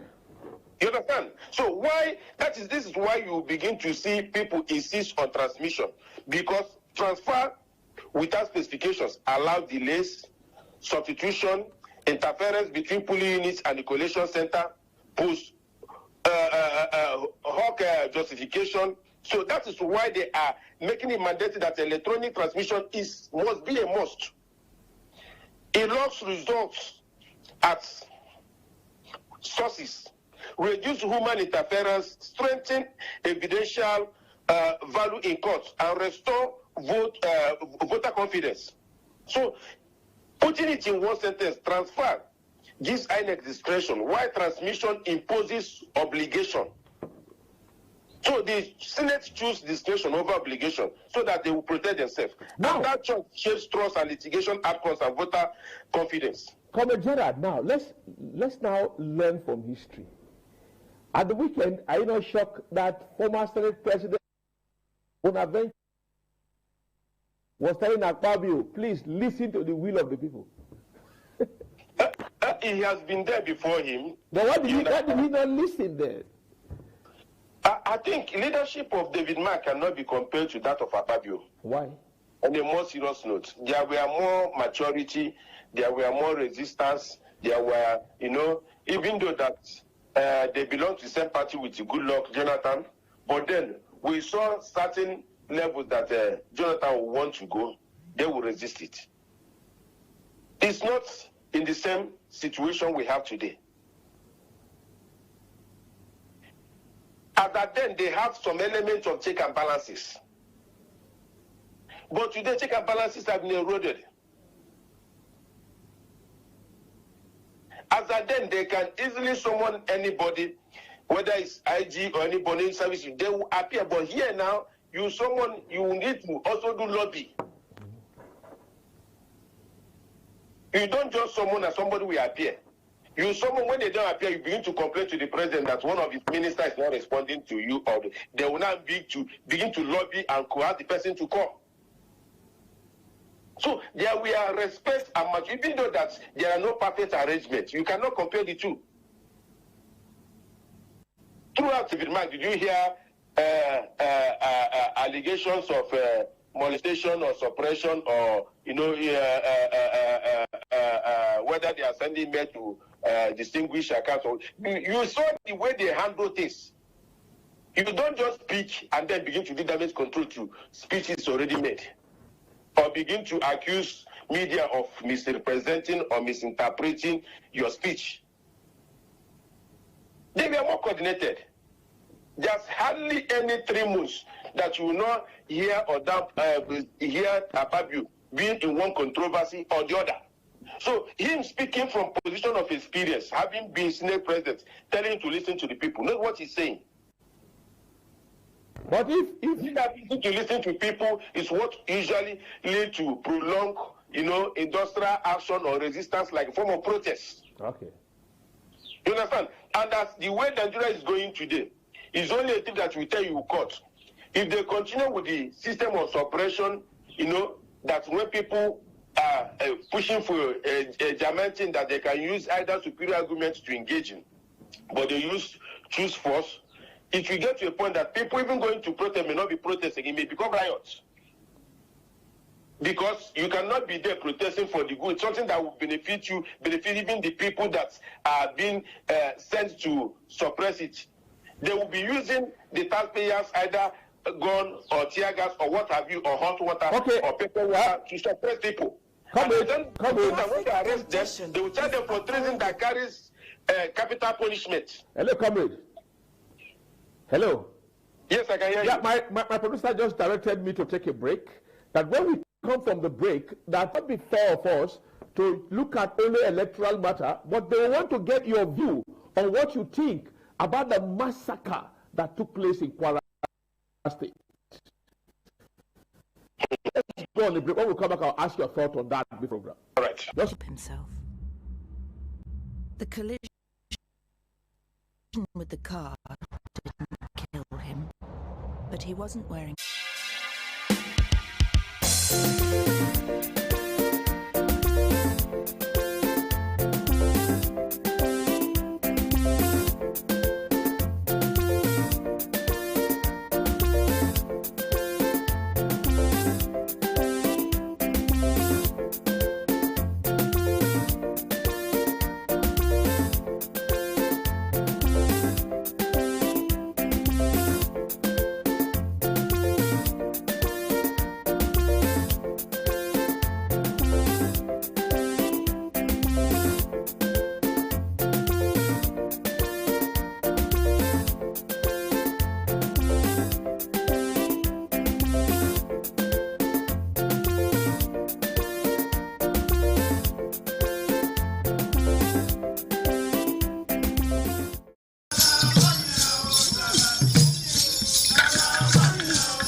That message very strongly. Independent television in advocacy saying you must obey traffic rules to stay long as a road user, either as motorist or as commuter. We've been discussing with Comrade Gerard Kachi, and we're looking at so many issues. But I've been told to just take his thought quickly on what transpired last week. We saw Vice President Kashim Shettima rushing to Kwara State, where persons were slaughtered. We also saw where the governor of Kwara State, Abdurazak Abdurrahman, flew in to Abuja and spent time with President Bola Ahmed Tinubu at the presidential villa after that massacre that took place in Kwara State. While we look at election matter, one thing is very cardinal: the lives of those over 100 persons. The Kwara State governor pegged it at 75.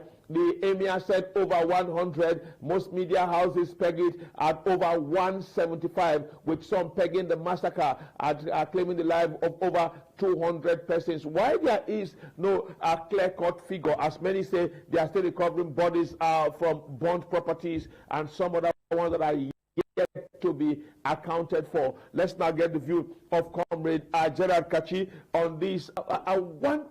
And oftentimes the federal government issuing statement, or the state government saying we feel your pain. Comrade, what's your take? It's rather unfortunate that we have continued on the path of destruction, killing that are going unchecked. You know, if you get some of the survivors of Kwara massacre, they claim that the attack took place for almost 10 hours. And they even ate, and they went back to kill. They said their prayer, they went back to kill. No response. Over 10 hours. You know, if it's not, it was a former head of state, Abacha, that said that any crime or terrorism that lasted for more than 24 hours know that the hand of the state is involved. And because we have parleyed with corrupt officials or maintained them, just to achieve political points of structure, things like this continues to happen. At the same time, we saw the boots on ground from the United States to try to help us, to fight this big monster that is in our house that are killing people anyhow. It appears like value for human life has been reduced to, something that I don't know how to express it. Because in a same country where you lose 1, 2, 10, you count in tens, now count in hundreds. There should be at least emergency, speech by the commander-in-chief to show tomorrow they will carry campaign and go to those communities and seek for their vote. We should have seen maybe emergency address from the president and not this cosmetic intervention where you either send your vice or you use political language that you condemn this and you share your feelings, emotions with the people that you promise them paper justice. There should have been an address, and somebody should have been made to lose his job. You can't tell me that there's an attack on a community 1 hour, 2 hours, and you still retain some service chiefs. No? It makes an accomplice to what has happened. And such a thing can, create, because nature does not abide in a vacuum. It can create self-help in the future, where communities will begin to organize local militias and vigilantes to protect themselves. And once such a thing comes up, it simply means that they don't have trust in the states organized, because that's one of the primary duties of government, is to protect life and property. And if communities feel that states are failing them and decide to take that bold step, it means that states will become a threat to them too. If care is not taken. So I had expected that the commander-in-chief would have been decisive, not just, running after these criminals, or maybe, yes, they are getting support from international like US. Somebody should have made to lose his job. Who was supposed to command that zone that did not engage these criminals, that allowed them to cook, eat, pray, and continue their killing? It's unheard of. Tomorrow now they begin to deny it. Just like the one happened in Yelwata in Nasarawa State. We are hundreds of people were massacred.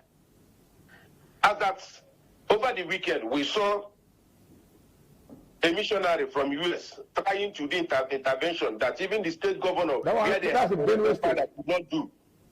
They are frustrating the young man and trying to stop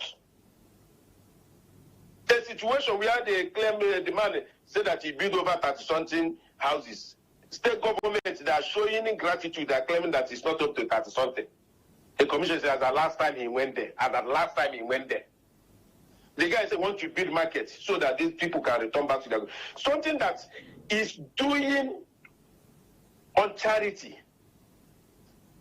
They are being frustrated and trying to stop. So this is a replica of what is happening in Kwara. That criminals, terrorists will march into a community. They want to, sometimes when you say this kind of thing, it appears like we don't know what you're saying. And that's because we have already been divided by ethnicity, religion, and tribe. If not, is enough to march down and demand the resignation of whoever that is in charge. If his commander-in-chief, which is the President Bola Ahmed Tinubu, we march to Rock. If he's Inspector General of Police, we march to Force Headquarters. But any hope of seeing that anytime soon? The only thing that organizes Nigerian masses today is hunger. Because hunger does not know whether is the hunger uniting us? We just get hungry. We hope that sometime Sunday with a gari and granite or kuli. It's actually not uniting us, because as of today we are divided. It appears like what we are facing today is criminals more better than your own. is more better than your own. You know, and that is why we are really struggling. That is why we are clamoring for true restructuring, which up to President Bola Tinubu that he has started doing. Okay, comrade, thank you. Hello, comrade. Thank you very, very much for spending this lengthy time with and sharing your thoughts. We pray and hope for the best for our country. Thank you for having me. And Nigeria must succeed. Amen. Whatever the enemies are doing, they will not succeed. The light will always triumph over darkness. Thank you very much, comrade. Thank you. Okay, that's a nice one there. Nigeria must succeed. Whatever the enemy plans, light will prevail over the forces of darkness. I'm Iharo Atta. Thank you for staying with us through this segment from our Abuja Network Center. We now return you to Benin, where our colleagues are standing by to keep on making your morning more eventful with the best of programming.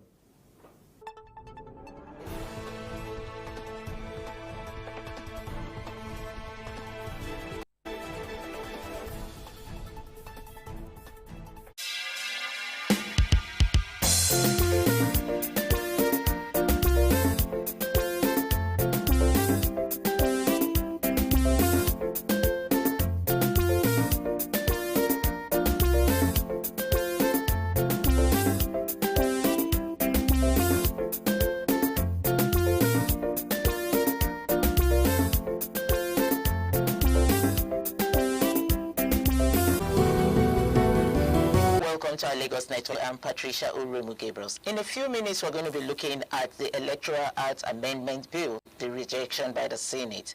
And I'm going to be doing this with Mr. Charles Idoha. I'm sorry about the timing. So Mr. Charles Idoha is a broadcaster and a communication strategist. He's going to be discussing this with me this morning. Mr. Charles, you're welcome. Thank you, Patricia. Appreciate me here. Yes. Just looking at the Electoral Act Amendment Bill and the rejection by the Senate. Yeah. Okay, so for the viewers who may not be fully up to speed, what was the Electoral Amendment Act Bill seeking to change, and why is it considered important at this time? Okay, but we need to make, if you like, call it correction. It's not a rejection. Okay. Because there's been about 7 times that they will have about 7 amendments, starting from 2001, you have 2002, 2003, and then again to 2006 to 2010. Then we had a break, then 2015, and then 2022. Okay. So this is the one we used to conduct the 2023 election. So what the fact is that there need to be a tinkering of that of a particular aspect, because they are also to include maybe the diaspora vote. Now, the one in contention was not rejected. It was a change of nomenclature. I'll explain. Now, in 2022, you have is the of election, not the as of electoral. When you say, okay, please, can you help me transfer this name from this file to this file, or help me transfer this file from this place to this place, a hard copy. We can also transfer even online.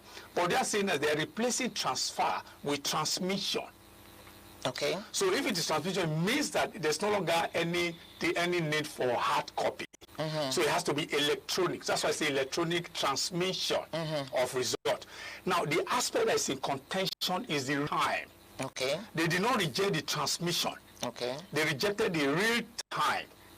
What does it mean? Is that as we vote here, whoever the electoral officer, whatever, either the screenshot, whatever they will do, then they will send straight to the IREV, INEC Result View Center. Yes. So, but they are saying no. They want to finish all the result. Then later, they can now upload electronically, because that's what it said. Transmit, upload the results electronically. So what the INEC said is that because of the problem of network across Nigeria.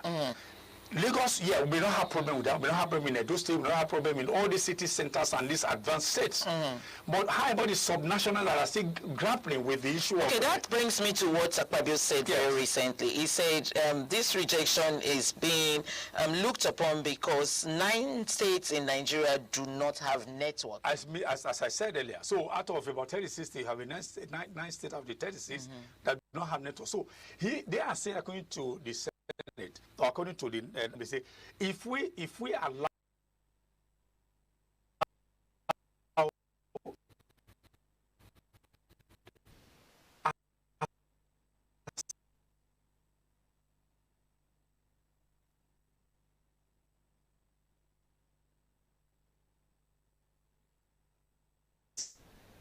Constitution said real time. We couldn't do real time. So it's going to electronically or transfer hard copies. But don't you think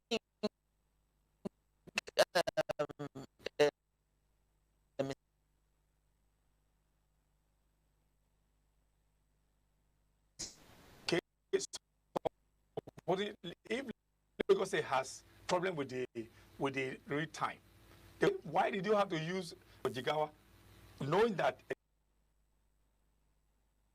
the issue of what one state the other man is saying, or not my Babio as you mentioned. So what we need to do here, we can allow INEC. If maybe they may step down the read time, because if you look at the epileptic level of our internet system in Nigeria, is still a problem. You mentioned 9 states. It's a whole, how many? 9. 9 is a whole lot in the 36 of But just a quick one. Yes. Do you think there will be a better way to amend this situation right now that we have? You know, because most Nigerians want that. Well, most Nigerians want the particularly in the city-state. I mean, if you go back to when my late brother was alive, he would look for a rock to climb for him to receive my call. We're going to climb for it. I think they should do, let them retain the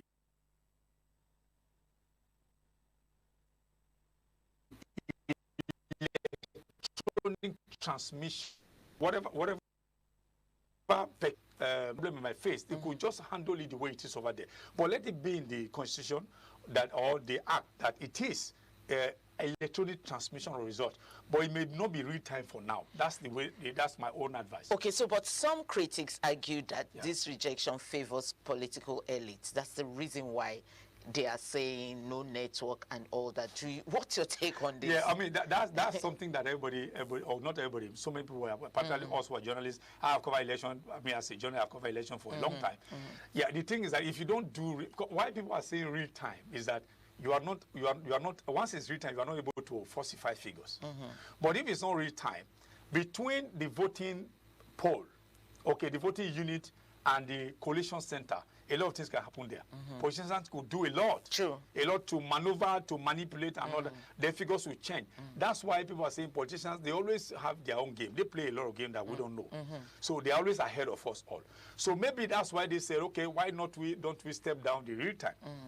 So that whoever wants to do a manipulation of figures could also go ahead and do that. But for me, because of the peculiarity of the problems we face now, I think that real time is a lot of problems.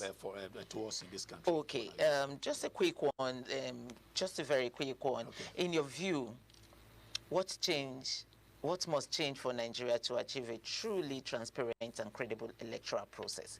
Since you are saying this real time might pose a problem. For me, it may sound pedestrian, or it may even sound a cake. I think we should revisit the Osun A4 that we used in 1993. Osun A4 is very clean, though it may be analog, but at least it worked. Where you have parties that are on the ballot.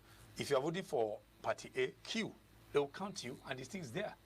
So all this one, when we know that, so I think for me, it should be if we can opt for real time, let's go back to the rudimentary aspect of the electoral process that we did in 1993. That was the option A4, where people queue behind the parties of their choices. But that do you think that's made a lot of sense? Yes, of course, it did. It did. That was why. Okay, today, whether elected Abiola in blessed memory, is whether elected or not, is occupying the Hall of Fame as a former president. It has been recognized. So I think for now, for me, we may do that until we are ripe enough, where the government they have to step up whatever they have to step up to ensure that these 9 states are covered electronically, if you will. Okay. Yes. As a communication strategist, how well has the Senate explained this rejection? Because, I mean, we're not hearing the explanation properly. Yes. We're just hearing, okay, 9 states. And then we also heard Akpabio saying that even this reform that we're talking about in 2023, 2023 for elections, you know, some other parties won massively, even without, you know, all this reform. Do you think as a... For me, I think what we are doing...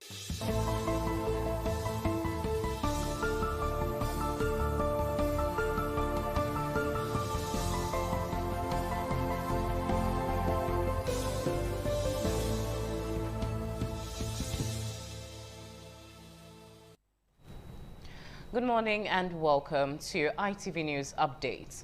I am Chukufumnanya Digwe. Now, a social dance has been held in honor of late Elder Felix Idahosa in Benin City.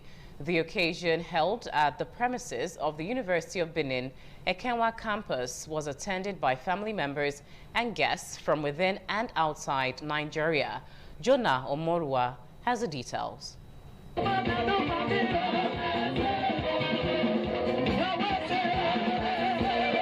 Children and family members of late Elder Felix Idahosa celebrated the life and times of their father, who lived a life of peace, love, and dedication to God. As a mark of honor, several friends and guests also joined in the celebration. The event, which was not a speech-making one, was characterized by singing, dancing, and entertainment.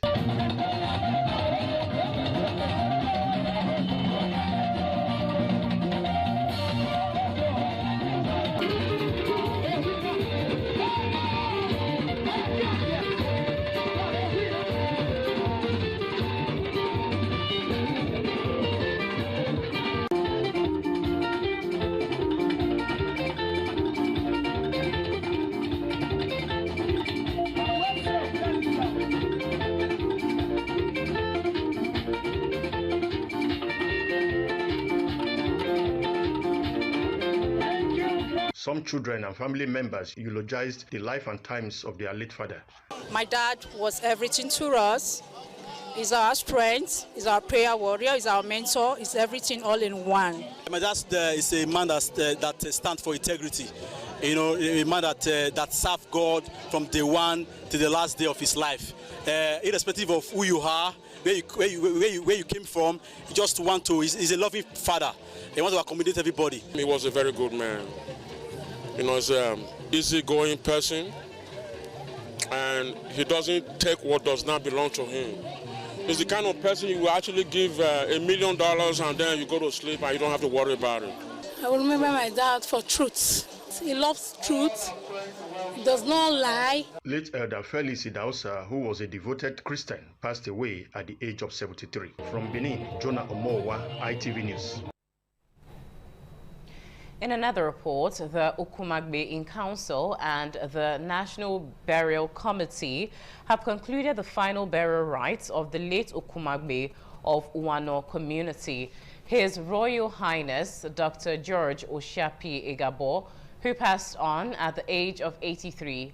A report by Edo North Bureau Chief MacDonald Irunoka is presented by Ikpomusa Ugiagbe.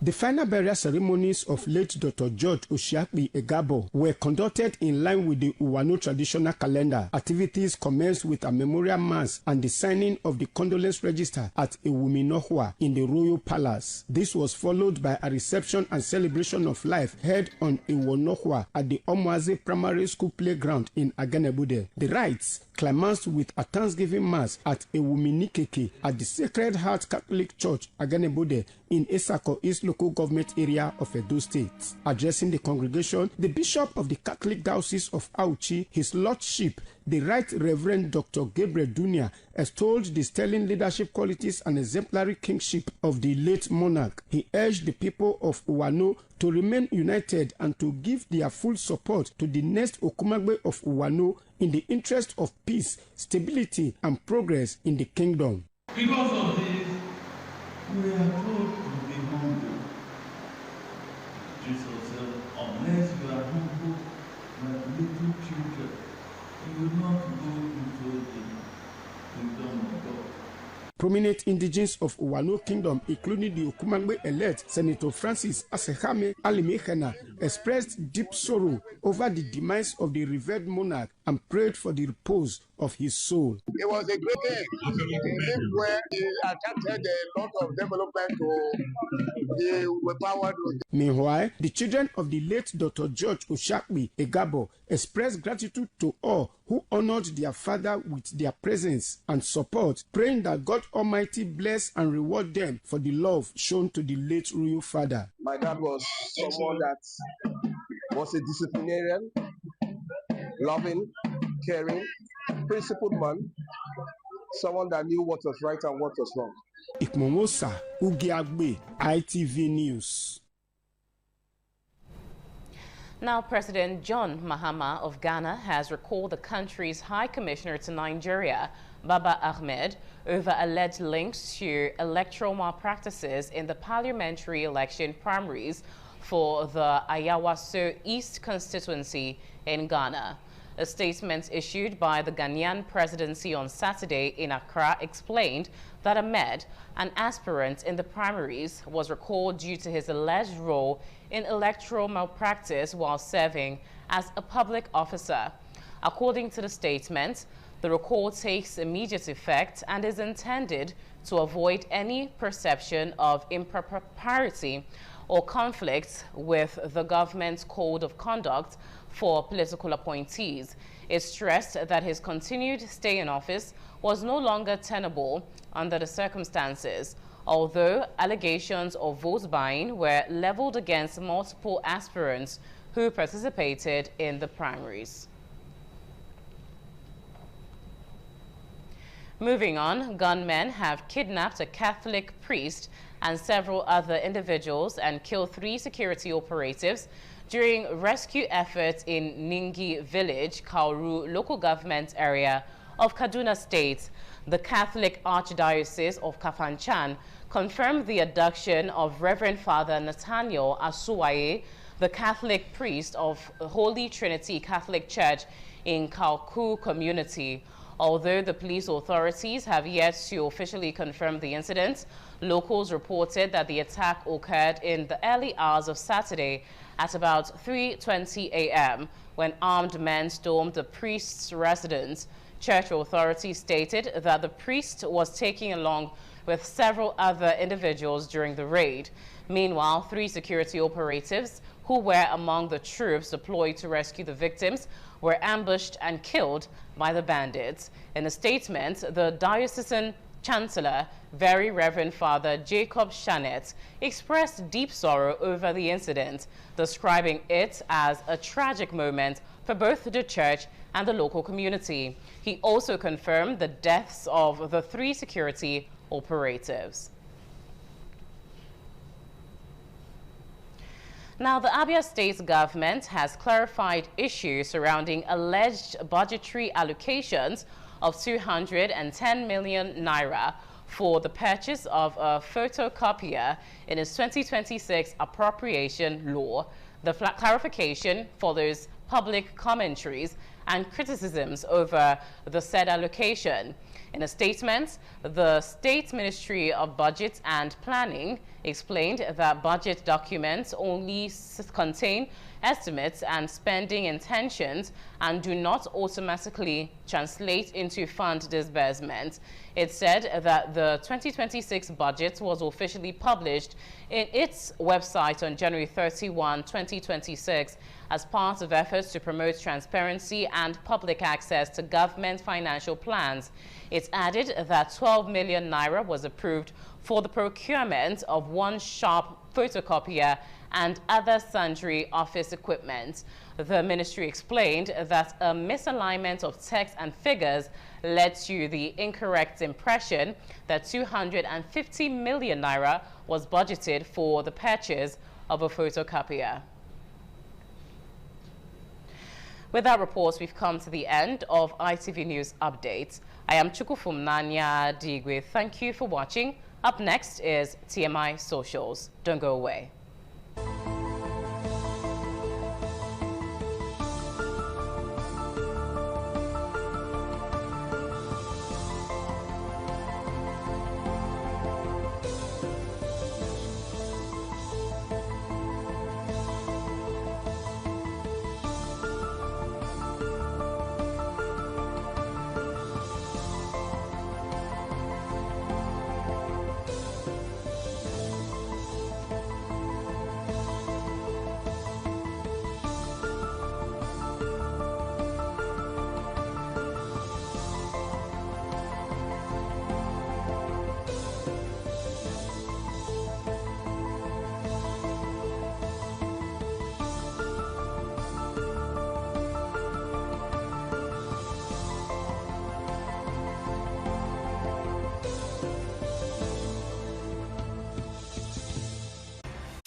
Some days, there comes the Ugemobo Festival, which the Oba celebrates outside the palace gate.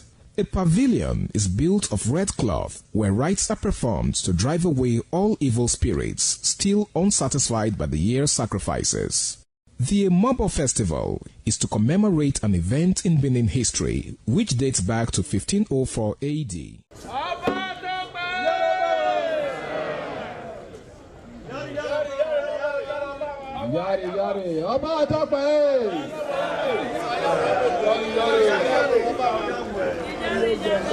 Good morning once again and welcome. This is TMI Socials.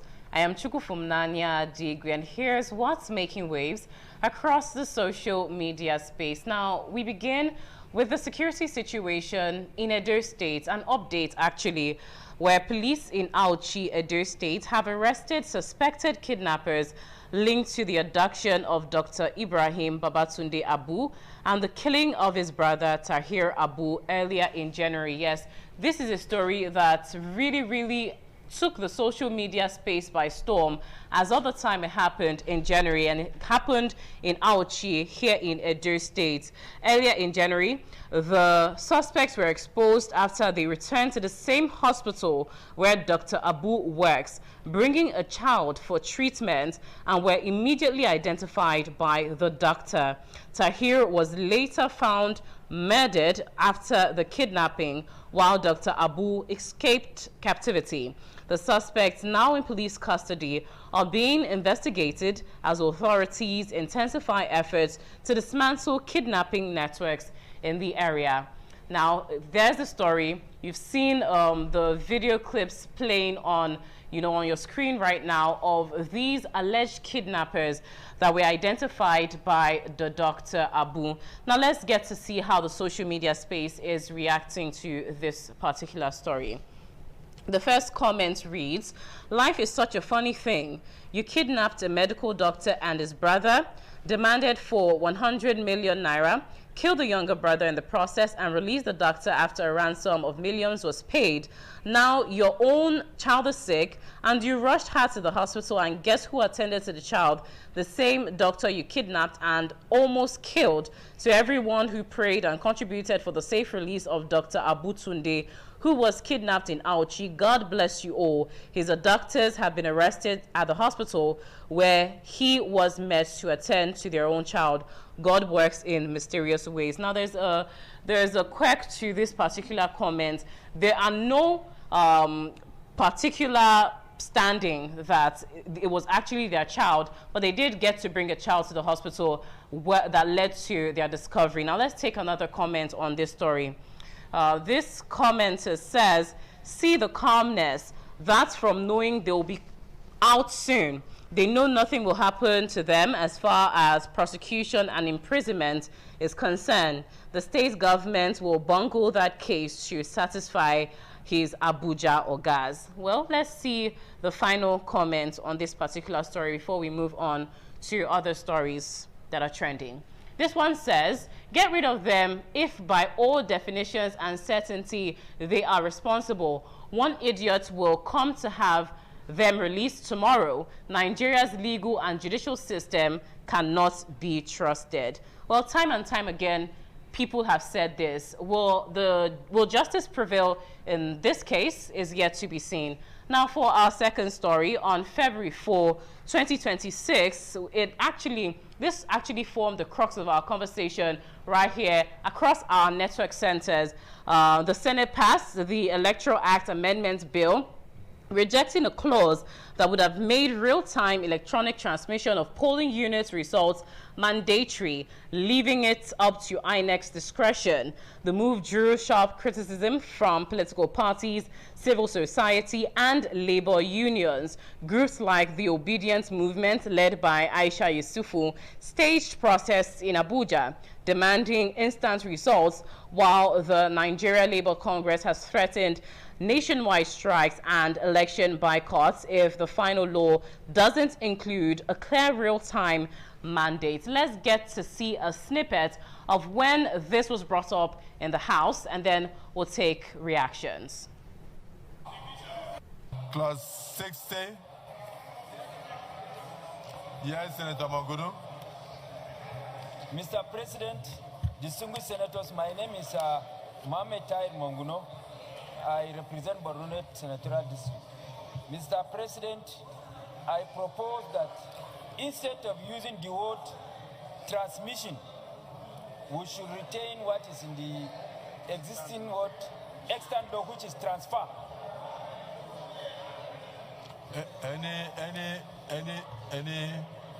Any seconder? Yes, second. Yes, DSP. I second. Okay. The motion has been moved and seconded. Those in support say aye. Those against say nay. The ayes have it. Can we go to... I hope you heard what they said. Clause 61. Well, that is the video from the Senate that has actually sparked widespread criticism and outrage. Among this outrage is protest led by Aisha Yesufu and the Obedient Movement Group. Let's get to see. Blocking the way of citizens who are doing nothing other than fighting for every one of us, so that your child, I see the policeman in the car. Yes, you're looking at me. But guess what? When you go home today and your son or your daughter says to you, why did you stop those who are fighting for us? Sir, what would you say to your child? Your allegiance. And I heard someone say that they were given command. The only command you have is that of the Constitution. Your allegiance is to Nigeria and Nigerians and the Constitution of the Federal Republic of Nigeria. I want to remind every one of you that when terrorists come after you and they kill you, we stand and we make demands. I've seen a lot of men of the force of neighbors. Everybody is suffering, and the biggest suffering of each all is the Nigerian police that has refused to stand by its constitutional duty, that has allowed itself to be used anyway. The other day, Yarima, the soldier, said something. I'm talking, policemen too are talking.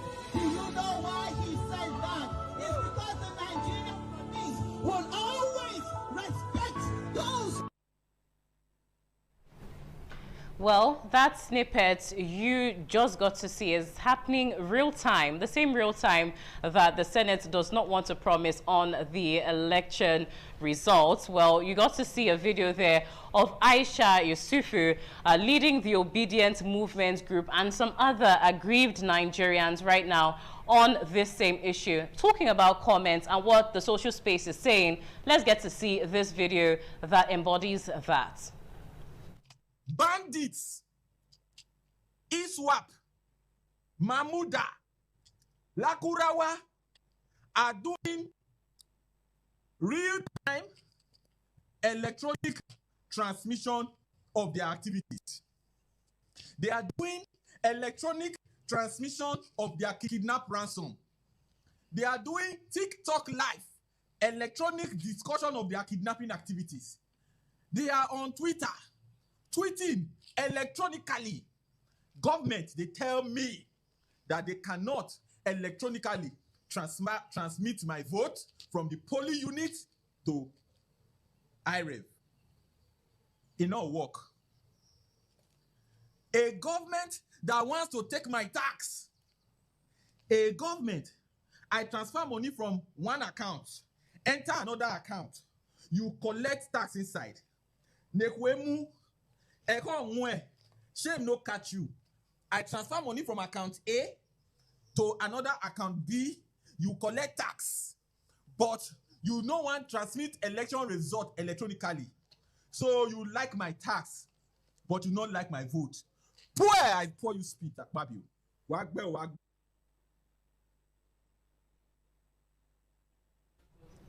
All right, so that video that you just got to see is a critical video on this same issue by a social media influencer, Idris Zekeri, weighing very heavy on the biases of this particular, should I call it their excuses from the Senate House saying that they cannot transmit in real time due to internet failures. And he says, here we have security challenges, and the perpetrators of this are transmitting in real time. You say you want to take taxes electronically, and that's going to happen in real time, but now it's time to transmit votes, and you're saying you're not going to be able to do it in real time. Well, let's take other comments from the social media space.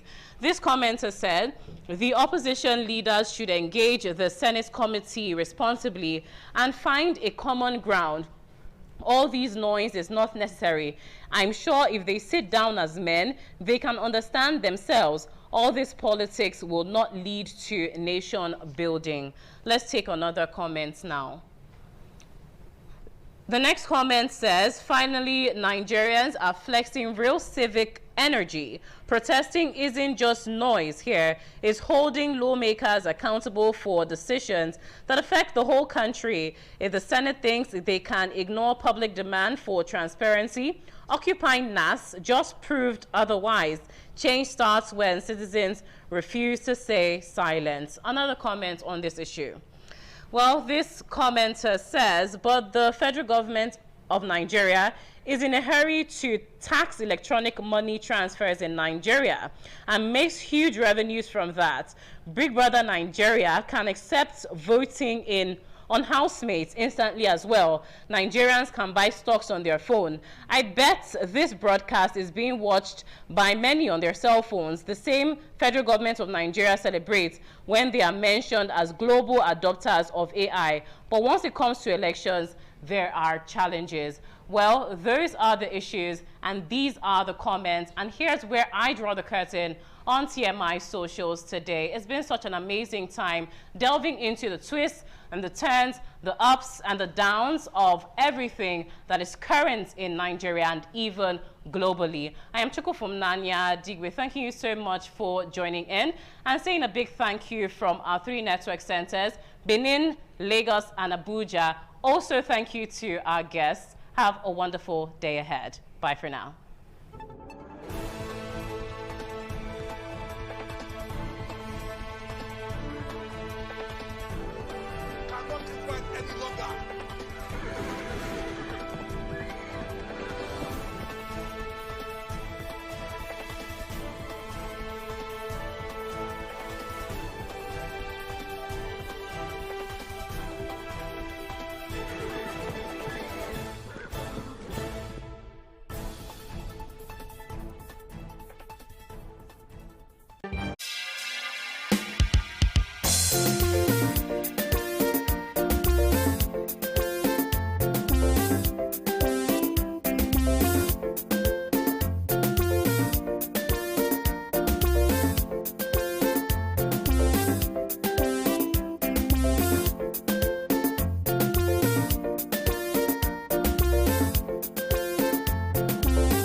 Some days, there comes the Ugemobo Festival, which the Oba celebrates outside the palace gate.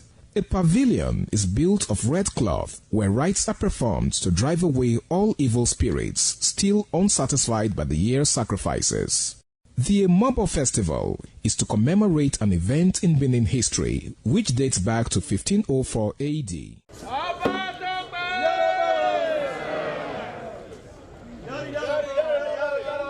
Yari yari, Oba Tope! Yari, yari, yari, yari,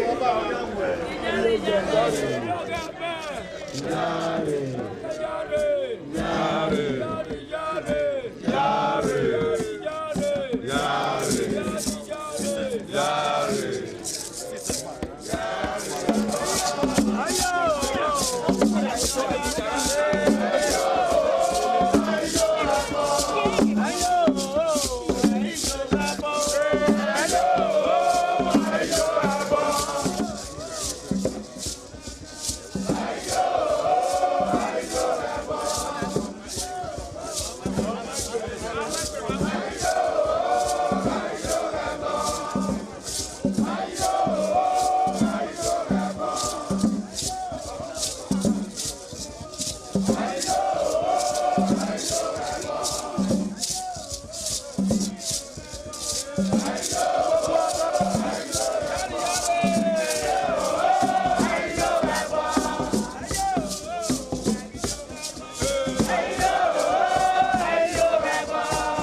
The Oba of Benin added a colorful mood to the year's celebration as he walks round the city center amidst cheers.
It's always an exciting time to have you join us on the program Heritage with yours sincerely, Oloije Oyehokai. Today on Heritage, we'll be going to Benue State to go look at the Swange dance. Now, this dance is energetic, and when it comes to rhythms, it comes to music, it comes to dancing, and not to leave the drum beat. Yes, the Benue people, they are definitely ready for you today as far as culture and tradition is concerned. So let's go over to Benue State and look at Swange dance. Don't go nowhere.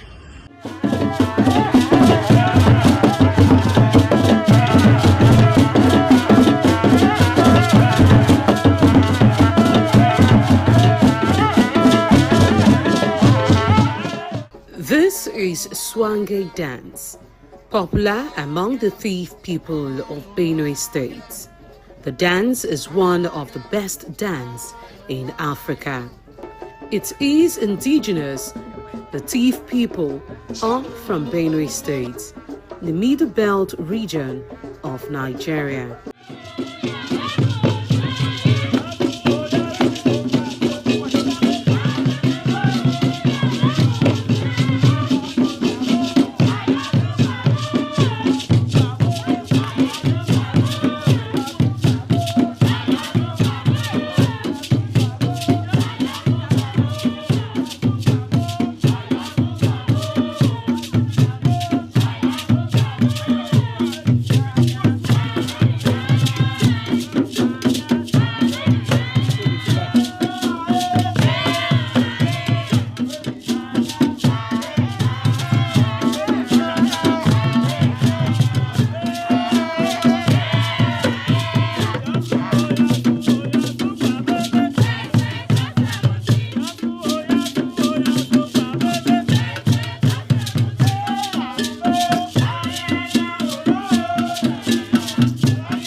State is also rich in food.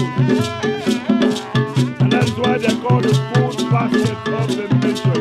Benue State, when you tap into their wealth of agricultural potentials and all that, you discover that yes, Benue State on its own has fit the nation.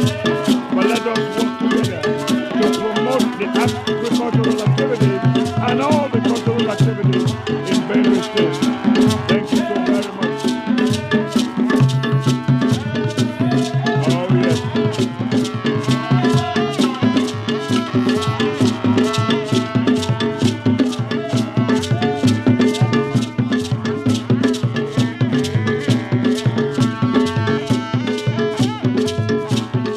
Swange dance originated in Benue Valley of Nigeria, Middle Belt region, blending cultural expression from the Tiv, Idoma, and Igala people, often called the boneless dance due to its fluid, rhythmic motions. It serves as a social, recreational, and celebratory performance. The Swange dance evolved as part of the rich cultural heritage of the Tiv people. Swange dance is characterized by slow rhythmic contortion that can accelerate on in tempo based on the agatia flute. The music incorporates a mix of traditional Tiv and Hausa instruments, driven by the agata flute or Guido. The Swange dance are integral to Tiv culture, reflecting joy, community, and social solidarity.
Wonderful attire, wonderful display, and definitely an energetic one at that.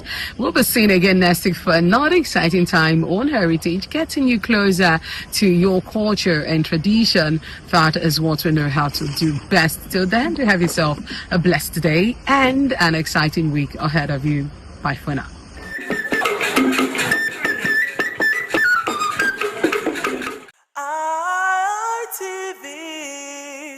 Certainly the best.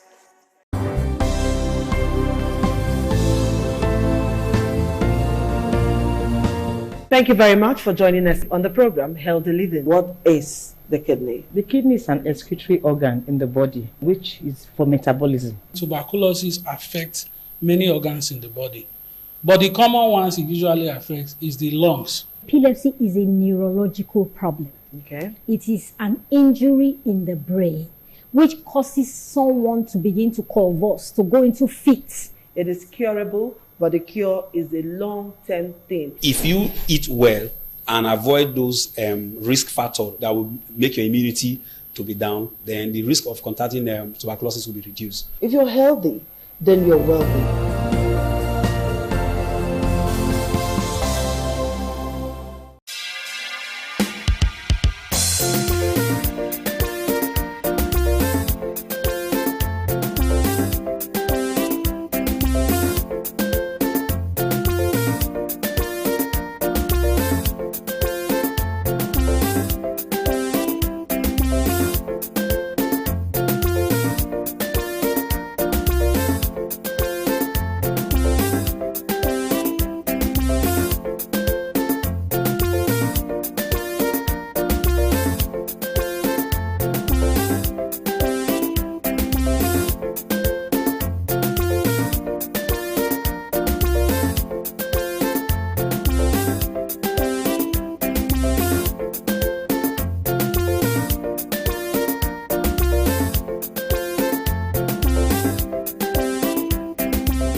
ITV, certainly the best.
Thank you very much for joining us on the program Healthy Living. What is the kidney? The kidney is an excretory organ in the body which is for metabolism. Tuberculosis affects many organs in the body, but the common ones it usually affects is the lungs. Epilepsy is a neurological problem.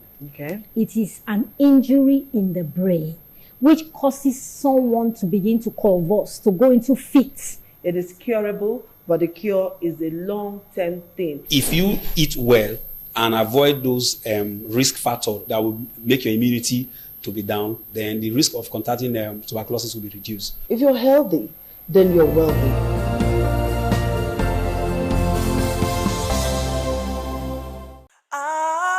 ITV, certainly the best. Oda,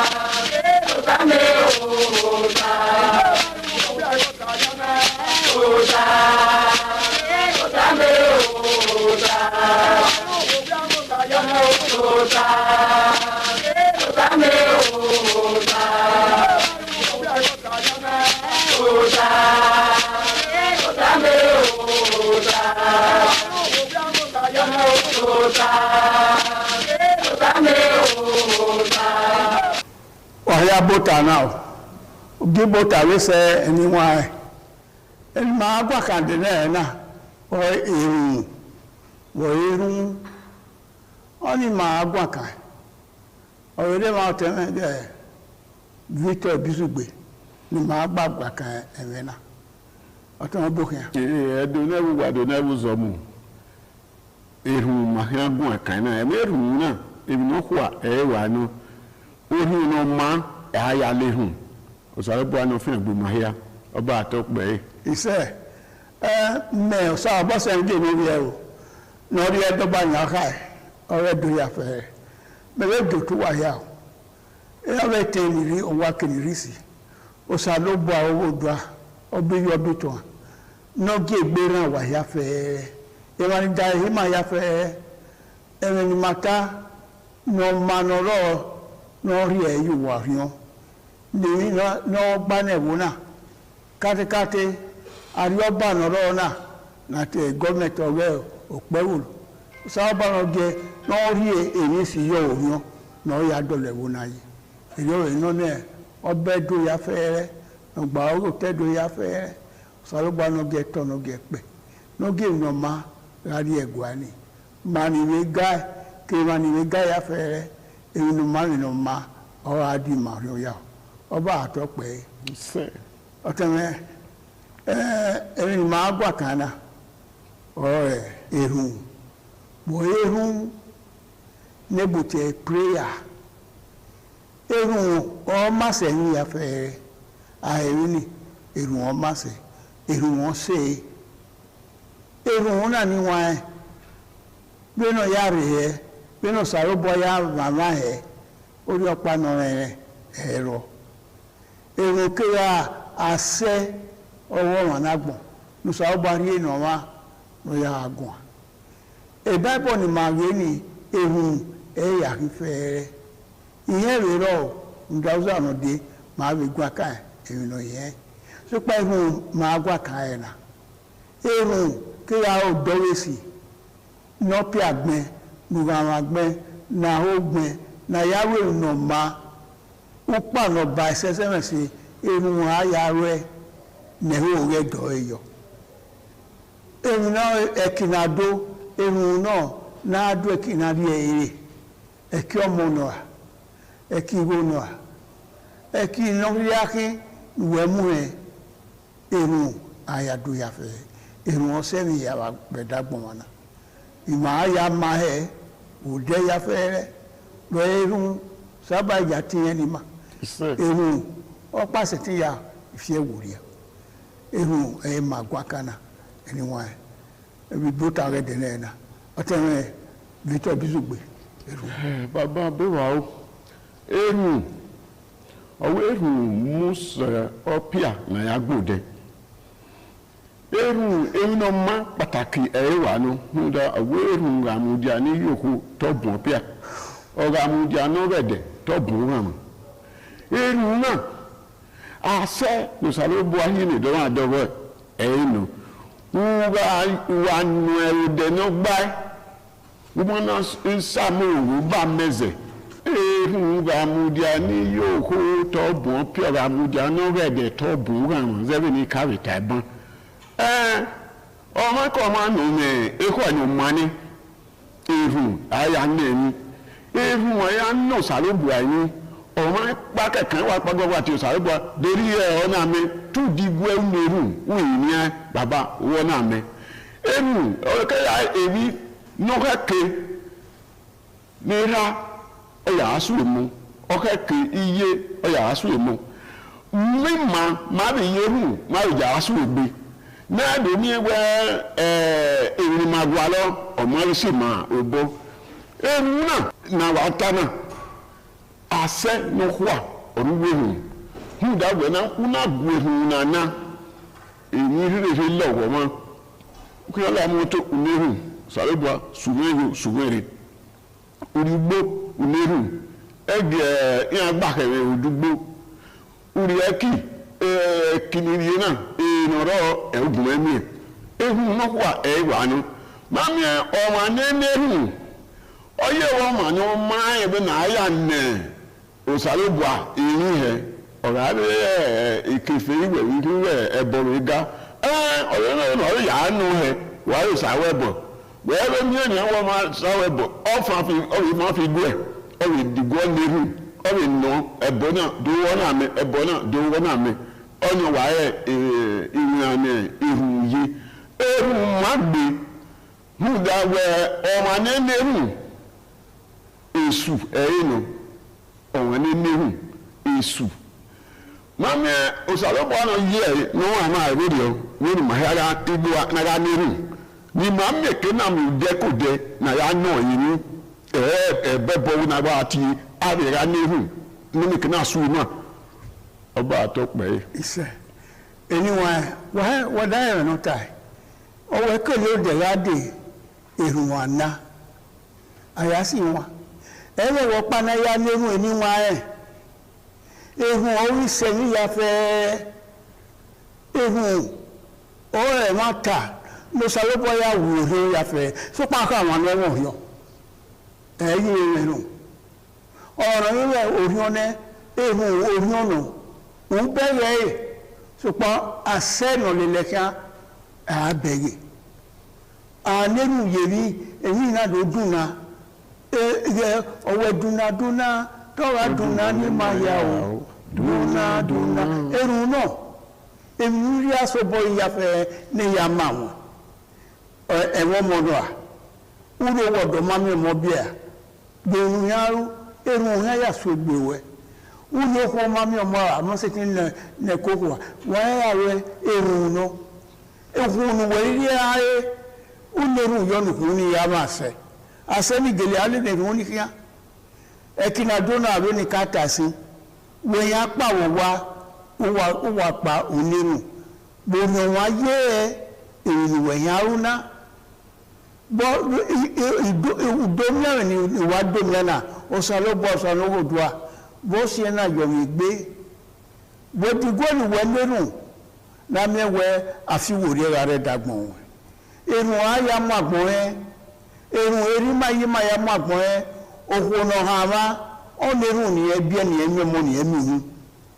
èyí ọ̀dà fún ẹ yẹ lọ́rọ̀ ìdáná ọmọ nílà rẹ̀ wọn anábì ọmọ nílẹ̀ èrùn wọn ní àyà yẹ̀ wẹ̀ àná ẹ̀dẹ̀ ni màá zọ ọmọ pẹ́ẹ́dì yẹn ni màá zọ ọmọ rẹ̀ dò nà yà á yẹ ni ehun ke no we gbese no le ma ya fe ya de won wa do hin ona leru ehun gbese se unda ehun ye da giva ma wa me no ma da giva we ehun riana o saro ba ko yo we ye ya we wo mo danu ye ya be ehun kerun nu na be dagbe wewe lehu ke lobiya nume ke na biye nu mi na da o wa mi na da neyese ehun e ya ke ni wa ehun aya legbo aya logo ehun o so lo gbaji lórí kata na we bible ya fe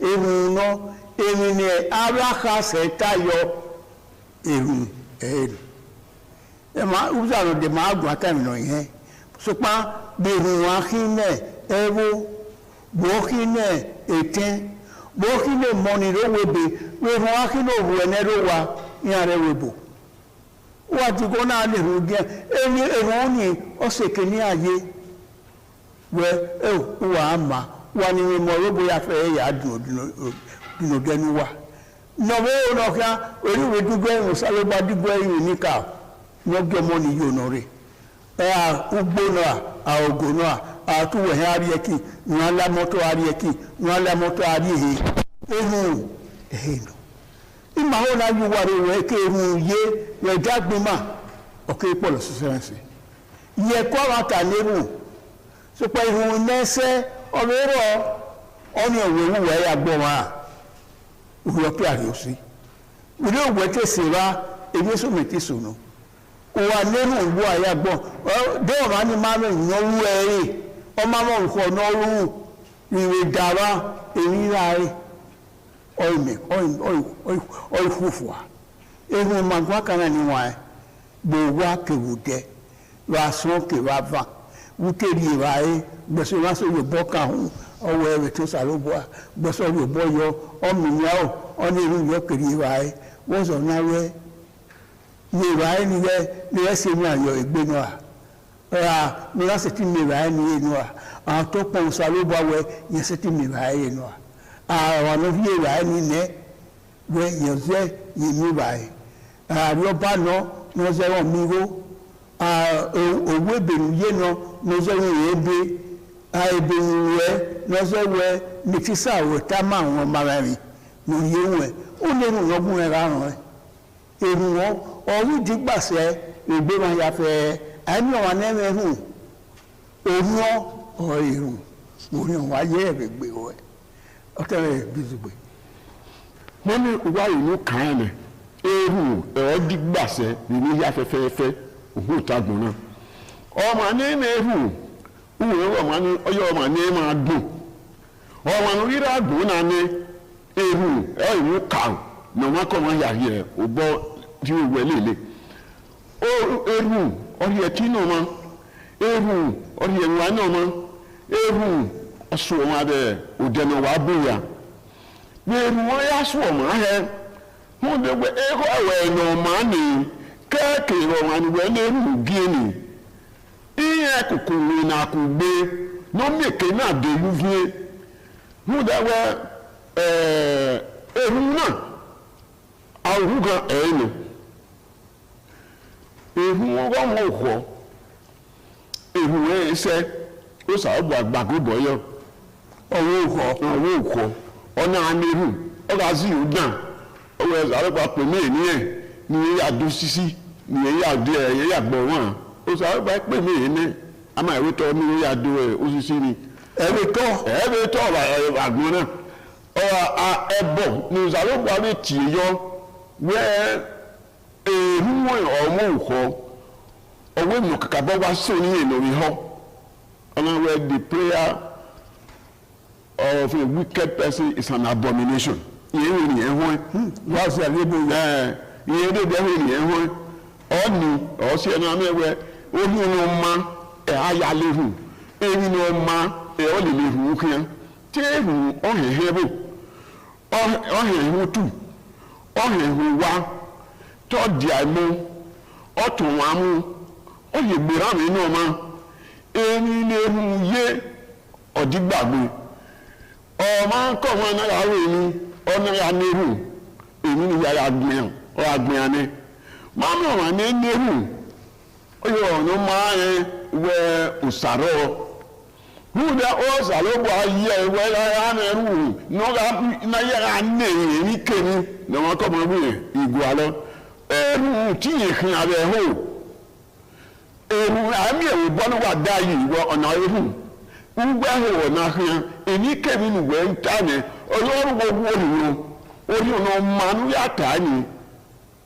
ọfún ìrọ̀rọ̀ tó ṣẹ̀dá gbòǹwẹ̀ ṣàlùbọ̀ nọ́mùdí àkímọ̀ ní wọ́n yí ẹ̀tí rí ìwé ìgbónímọ̀ ní màá tètè yàrá lérùn ọba àtọ́pẹ́ yìí. iṣẹ́ ẹ̀rù ẹ̀rùmàgbọ́n kan ní wọn ẹ̀ wẹ́lọ́dà ọ̀rẹ́ ànàwó rẹ̀ náà wà á lè hùwù ẹ̀ bí ẹ̀rù òmìnbọn lè hùwù yí ní wọ́n máa sọ ọ̀bọ náà ó sì lè hùwù ní máa náà sẹ́ ẹ̀kọ́ wẹ́nu à egbò wẹ́nu à wọ́n lè hùwù yìí pa ní ìhùwù yọ̀pa gbèsò wáyé pé àwọn èrò yọ ọmọdé yọ ewu ni dèkè ńláńlá dọ̀wọ́n mo bọ́ wà náà osalọ́gbọ́ ọ̀sánúdájọ́ ọ̀sálọ́kọ̀ yọ lẹ́nu wọ́n lè rún ní ilé ní ọmọdé dé yọ ẹ̀nà ọ̀sẹ̀ má so ní ẹ̀zẹ̀ nínú ọmọ ọ̀hún ẹ̀rì ọwọ́ bò ọ̀yà àfíà ọ̀yà àrùjẹsì ọ̀yà àrùyà nílé sìnàzọ́ ni ọmọ pàmò kọkọ ọmọ ìwé wọ́n wá wàwẹ́ ẹ̀rìnàwẹ́ ẹ̀mátàn ìran àwẹ́rá òkú rẹ̀ èyà dènà wá ẹ̀hùn ọ̀yẹ́rẹ̀ náà ẹ̀hùn nàwá ẹ̀hùn ní ọmọ èyí ní ìwẹ̀ nìhùn náà ní orí ó ní ìrọ̀rọ̀ ọ̀nàgbọ́ ẹ̀ dèkìnà rí ẹ̀yẹ́ rí ẹ̀ àti ìwẹ̀ náà wà máa dàn mo rí dáadáa èrò ní ọ̀hásẹ̀yà ehu kenya ti no ho anya oho onwo ho ehu da onwo ho epo ewo iye bu iye le to muda uzaro de magwa kan he muda ewu wewu ni nyeru yunu ema de yin ni ma uto ero no we ala uda ero no wada no we da da de vai e no ma pa ma evo wa mo wa mo bai e ma e no sunu yi umo ge bai gbesa ya mo ye gan yo o ye ma pa ma eva ya le re gan ni e ho ye re na owo dua ni ye na e pa eva wa de ma suwe ni ladia ogbe so mi e te ladia ni mo ge bai ya wulo ni ehun ni wa ehun iwe gbe ra ewe gbima na ewa na gbon ero mi o wa ni won rio o ehun o wa na ge ya o sare bo ari e afian gbe won o wa re ro lowo ma ehun o re so ma wo ehun o wa re fe ru wa anenu ni ye bege we ula moto no uye weka udenora uye ogbonora aifie eto ani no ye pe afegbe we awe guane ukoka uke tomatoes uke ya uye we meru eyi suseuna salobano ge mawo ewu oyi polo se bi gbima ni managbo na se ti mi o wa o ma we gbe so na mi we hu wọ́n yá ìwọ̀n ọ̀sàrọ̀gbà rí ẹ̀wọ̀n ni àṣetìmí ẹ̀wọ̀n èèyàn ma ẹ̀rọ ọ̀sàrọ̀gbà rí ẹ̀hùn yìí náà yà agbára náà dàgbọ́n ma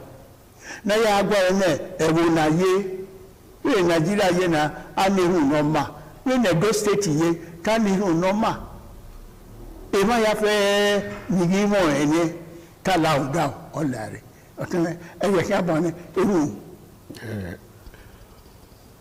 Awa ehu aisati kawe ehu ye eme yeboro yi eni kemi no gba kemi hu ehu na o wa o ka wo owo no gwa na ehu e so alugbo awesu owo no gwa na ehu e o ti mo na ya so we ewu no ma e o sari ni ma ehu na e ma ha ya se ti ya di ai di maare ya di agbimo di maare ya di aimo di maare ya iwu emi ya wo bosa lo boa ka wo bosa lo boa wa nihu o le no ma pado ka we Yorùbá pa ehun me Yorùbá o ma ni wa to ni kankan ehun no me Yorùbá wa ehun era gbo eri ke yin di eri ke mi na wa wo ta gbo ni afefe ehun na o kawo ehu na am ko down where I mean who ko down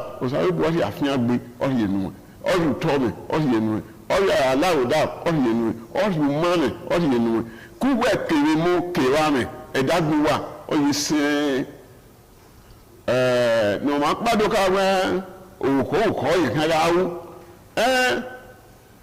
fero wi ye kan awe ni no we gbe ana we no la ho no si bi Israel ona wa wo na we do no salobu wa we no de to bodo neye o salobu na egbu mu eyin ho ni ona igberi yiye be no ona mi kana ri ori aye ewi no we do kike ri emi ya ni ri ori oyin mi aru opo pa mo ri gbe ni eze lapa o salobu na gima le eze ri ise ni man no salobu ai o kan bi awu ni mo ase ọba àtọpẹ iṣẹ́ eru máyé ni wá eru wọ́n mi wá sọ wàárọ̀ ọ̀wà náà ọ̀wà náà ẹ̀yẹ ní èmi nàgbà lọ́wọ́ dáwọ́ wọn náà wà nìkí òwú ya ìyá fẹ́rẹ̀ nana nílùú lọ àáyá pòrú àáyá rí èmi ládá èmi náà kásùnú dà eraso ni aya ri ato ya ku ehun aya fi ewo ye wa han àwọn ya na we no ra ye o salo bo owo do age wi yo sunu ege kuwu oke mwe la wona ege la tedona ege la gwa ege la oredo ya se utesa asiya ehun no ni wa do na ye ko ata ni runi to gele so pa esureba no hiari ya fa mawuma uzano de ma gwa kan he oni esu o eyihe ehun o gwesu gbina ehun o agbada o osisi o erikeri na ya gwesu gbina o wada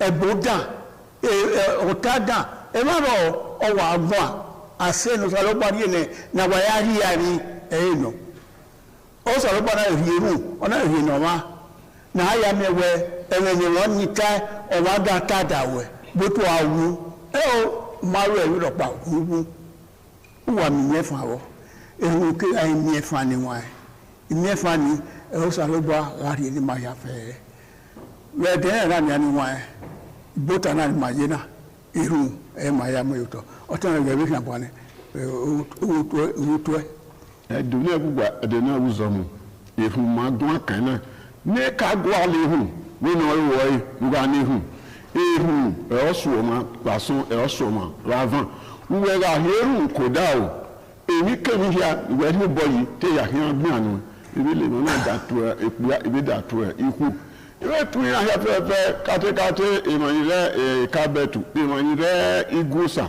ofun egbugu wa yaro ni Jesu Kristi no mi mo fun oba atokpe ise eri na ye ni wa ehu iwe getu e ma ya fe imanire dade ako wani awe edionwe ni ri egwado ri odonwe ineru beto salobwa technical no dunga no wa ya fe ise eyo yin na wo ka yele na we mo na no salobwa na mi we enika no ri eke dan wa ori ore eyo no ne e wa owo won na do ri ojo we ya e wo na eyo no e o ka yele e won na do ri o ka yele so owo etin wa me ye go e wo na ya fe wa maneru egbe mi ni na ru ori owe na okare lu salo ba ni ka mo yin ori wo dun la nu wa ya fe ni wa go ba do lewo yi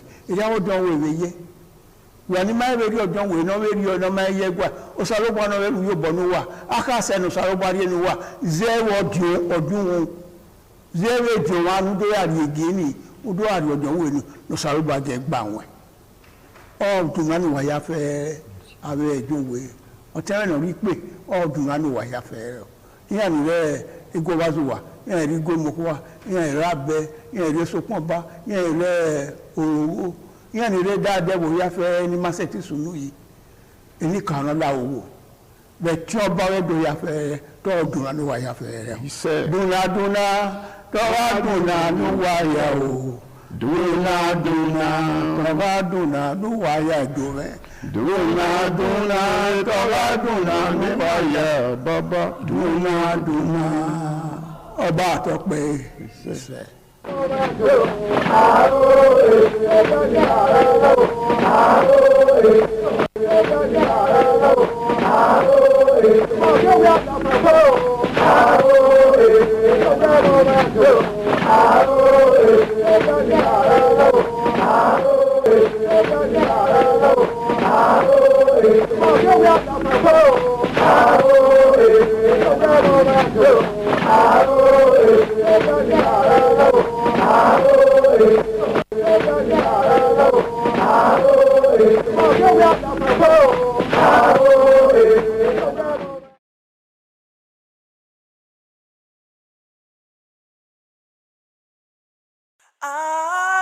ITV, certainly the best.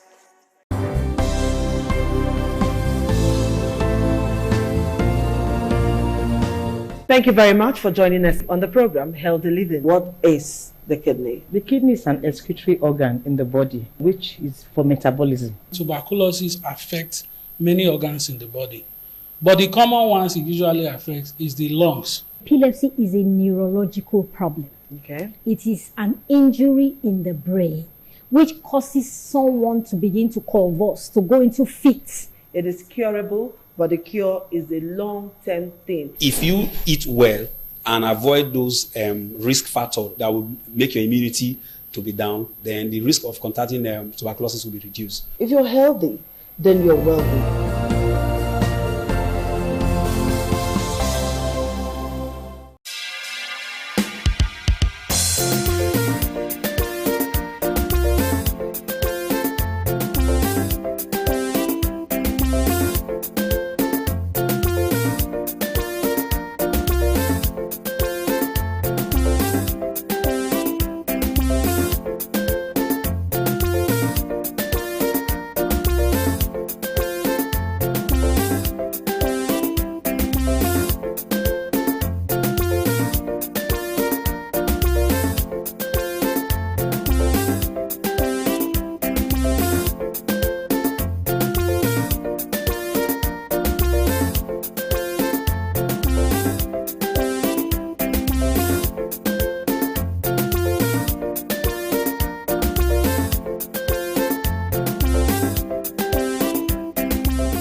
ITV, certainly the best.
Thank you very much for joining us on the program, Healthy Living. What is the kidney? The kidney is an excretory organ in the body, which is for metabolism. Tuberculosis affects many organs in the body, but the common ones it usually affects is the lungs. Epilepsy is a neurological problem.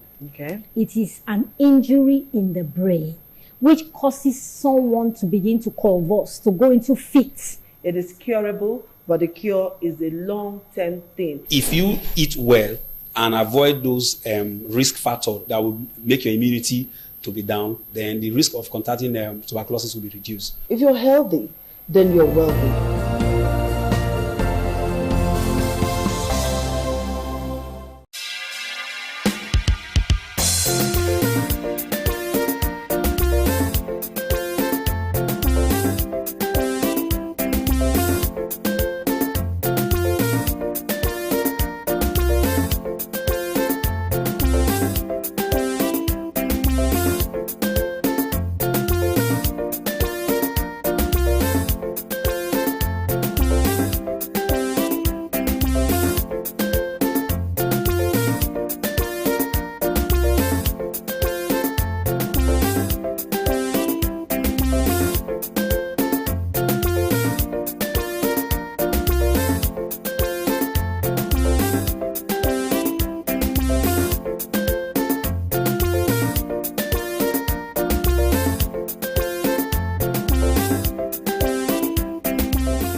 ITV, certainly the best.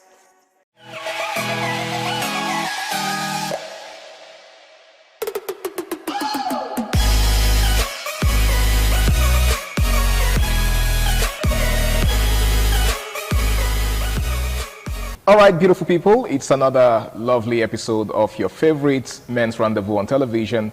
and it is none other than the Guys Hangout Show on independent television, broadcasting live from the City of Bronze. Yep, it is the city where the king is truly king. Now, for the first timers out there, the Guys Hangout Show is one show that encourages young people to prioritize their lives, put themselves first. You know, we live in a society where little or no attention is given to the needs of men. Why is that? Only God knows. But hey, if you don't put yourself first, who's going to put you first? So that's basically what this show exists for, okay? So we encourage young men, basically, you know, to prioritize themselves and prioritize their needs. It's only when they put themselves first and invest in themselves that they can have to give to others. Just like the adage says, you can't give what you don't have. My name is Harry Aigboje, and of course, it's my pleasure to have you join us on this beautiful episode of the show. Now, like you already know, I'm never alone. I've got some amazing gentlemen in the house with me, and together we're going to be taking a look at a very interesting topic that we have to discuss tonight. Now, to my far left is a very amazing person. He is a social analyst, and of course, he's also an educationist. He goes by the name of Ramsey Uwaila Abu. Good to have you, Ramsey. Thank you very much, Mr. Harry. And as usual, it is always a pleasure to be on the show. Indeed. And as good advocates of good things in society, or as satirists, the Guys Hangout Show has been a platform for us to correct some of the ills in society and as well expose its vices in order for it not to be repeated by the younger generations. Absolutely. I mean, who's in a better position to, you know, bring some of these issues to the fore than the natural leaders of society? Yeah. You know, there are lots of responsibilities on men's shoulders. So we really can't afford not to live up to those expectations, right? All right, it's good to have you in the house. Now, seated next to him is a friend and a colleague. Yeah, he took out time from his busy schedule to be with us today. Of course. Yes, of course. And he goes by the name of Michael. It's good to have you, Michael. Thank you very much. It's a privilege to be here again to, you know, showcase and show what the guys is all about, you know, to... Anyway, this is a wonderful platform for us to actually discuss things that pertains boys, guys especially, you know, the good and the bad. We don't have to be biased. Understand. Thank you very much for the privilege. Thank you so much for coming. Now, gentlemen, we have a very interesting topic before us. We're taking a look at emotional intelligence, right? The need for people to learn to control their emotion. Now, if you take a look at a lot of young people today, you will discover that there seems to be a lack of emotional control. For example, when someone is very happy, they tend to do something crazy. They tend to do things that, you know, they later begin to regret. And then when they're also very angry, they go to the extreme, right? Some of them do some very crazy things, only for them to start regretting it later. Now, you will agree with me that there is need for emotional control. Why do you think a lot of young people don't seem to have that ability to control themselves when they are at the apogee, when they are at the height of their emotional you know, expressions? Okay, let me say lack of emotional discipline. It's almost becoming a widespread thing in our society. Not almost becoming, it is. It is a cankerworm that is eating deep into the fabric of the society. Lack of emotional discipline among the youth today can be tied to a number of factors. Okay. But before going to this number of factors, I want us to dwell on I want us to give a working definition of lack of emotional discipline. To be able to discipline yourself first is one of the greatest things you could ever do in life. Now, it's very easy for you to tell the next person you are not doing this, you are supposed to do this. But how about yourself? How about you? So that is what many of our youth don't have. Now, when these emotions come, yeah, we know that emotions sometimes tend to take us off our natural state, at that state where our senses are complete. But that notwithstanding, there is still need for us to take control over our emotions, because the resultant effects of our emotional actions most times are very detrimental. You know, people tend to take permanent decisions in temporary settings because they couldn't just suppress their emotions. And as youth, yeah, we all know that the youthful age comes with its own youthful exuberance. There are that curiosity, that need for exploration and all that tend to make our emotions flare up, and some of us even we are not being controlled by our temporary emotions instead of sitting down to say, what will be the resultant effect of this particular thing? But what are some of the factors that are responsible for this lack of emotional discipline? One, peer pressure. My friends do it, I will also want to do it. It's almost becoming a new normal now that if you are, let me use your language, if you are the type that is rugged in quotes, so they seem to see you as a macho man, that man that is taking control over, that tough guy. So instead they want to also do so that people will call them tough guy. No one is thinking about the consequences. And these consequences most time are very, very detrimental, either in the long run or in the short time. So I think youth need to sit down and take total control of their emotions. If they are able to take total control of their emotions, it will save them a whole lot. Religiously, in terms of a relationship and all that. We'll get to that in the course of this discussion. Absolutely, we will definitely get to that. Now, Michael, there is a story in the Bible of a king, I think Herod, who asked his wife's daughter to entertain him and his guests. Now, the lady performed so well that he was super impressed. He was impressed to the point where he, gave her a blank check, asked her to, name her price or ask for anything. And then we all know how that story went. The lady asked for the head of John the Baptist, and the rest, they say, is history. Now, that was at the height of the man's excitement, right? And that's a case in point, as far as this discourse is concerned. The fact that some men particularly, we're actually looking at this as it affects us men, because a lot of things go wrong when a man loses his emotion. We're not trying to give exceptions for other people or other classes of society, women and children, but men are supposed to be in charge, of course, right? They're supposed to be at the helm of affairs. And then imagine what happens when someone who's supposed to be at the helm of affairs loses control, like in the case of Herod. And we all, like I said, we all know how that story went. Of course. Why do you think some men lose it in the height of excitement? All right. Sometimes we let our emotions get the better part of us. We need to do things that we're not supposed to do. Okay. Understand? So when a society whereby my colleague just said that this exuberance, cloud of memories, cloud of memories and everything, you get. So right now, when some persons are in a kind of state, it's better for you to calm down, all right? Better for you to calm down and think. Some will even recommend that you take a deep breath. Of course, just take a deep breath. You understand? Sometimes if I can make should I say, salacious allusion, when some men are in this, what should I put it now? This ecstasy. They tend to make rash decisions, and because of that ecstasy, something that they can't actually do. You get, so they just start making those promises because of the height, the peak, the apogee of that excitement in quotes. You get, so I think people should, most of the time, they have to calm down when they're in situations, whether they are. See, we have some people that are belligerent. You get, so when they're in a particular situation, they should try to keep calm. Just keep calm so that your emotions don't get the better part of you. You get, sometimes we got to do things that we later get to regret so much. In fact, you'll be like, am I the one that did this? I can't believe it. You get, these some persons there in television, they'll ask them, so how do you feel? They'll not be melancholic, like, well, I feel bad. That's because they are allowed, you get, so they allow their emotion to get the better part of them. You get, so if some persons actually bring themselves to a check, like, this is how should respond in situation. For example, now, all right, some persons they're asking for donation. Some persons out of shyness or whatever, out of they want to impress, intimidation, they just begin to call. At the end of the day, now you're calling them, they're running away from. Like we say in our local parlance, when their eye clear. Of course, when their eye clear in the local parlance, you understand. So sometimes when they're in different situations, you try to be classy. Not so fall into regret.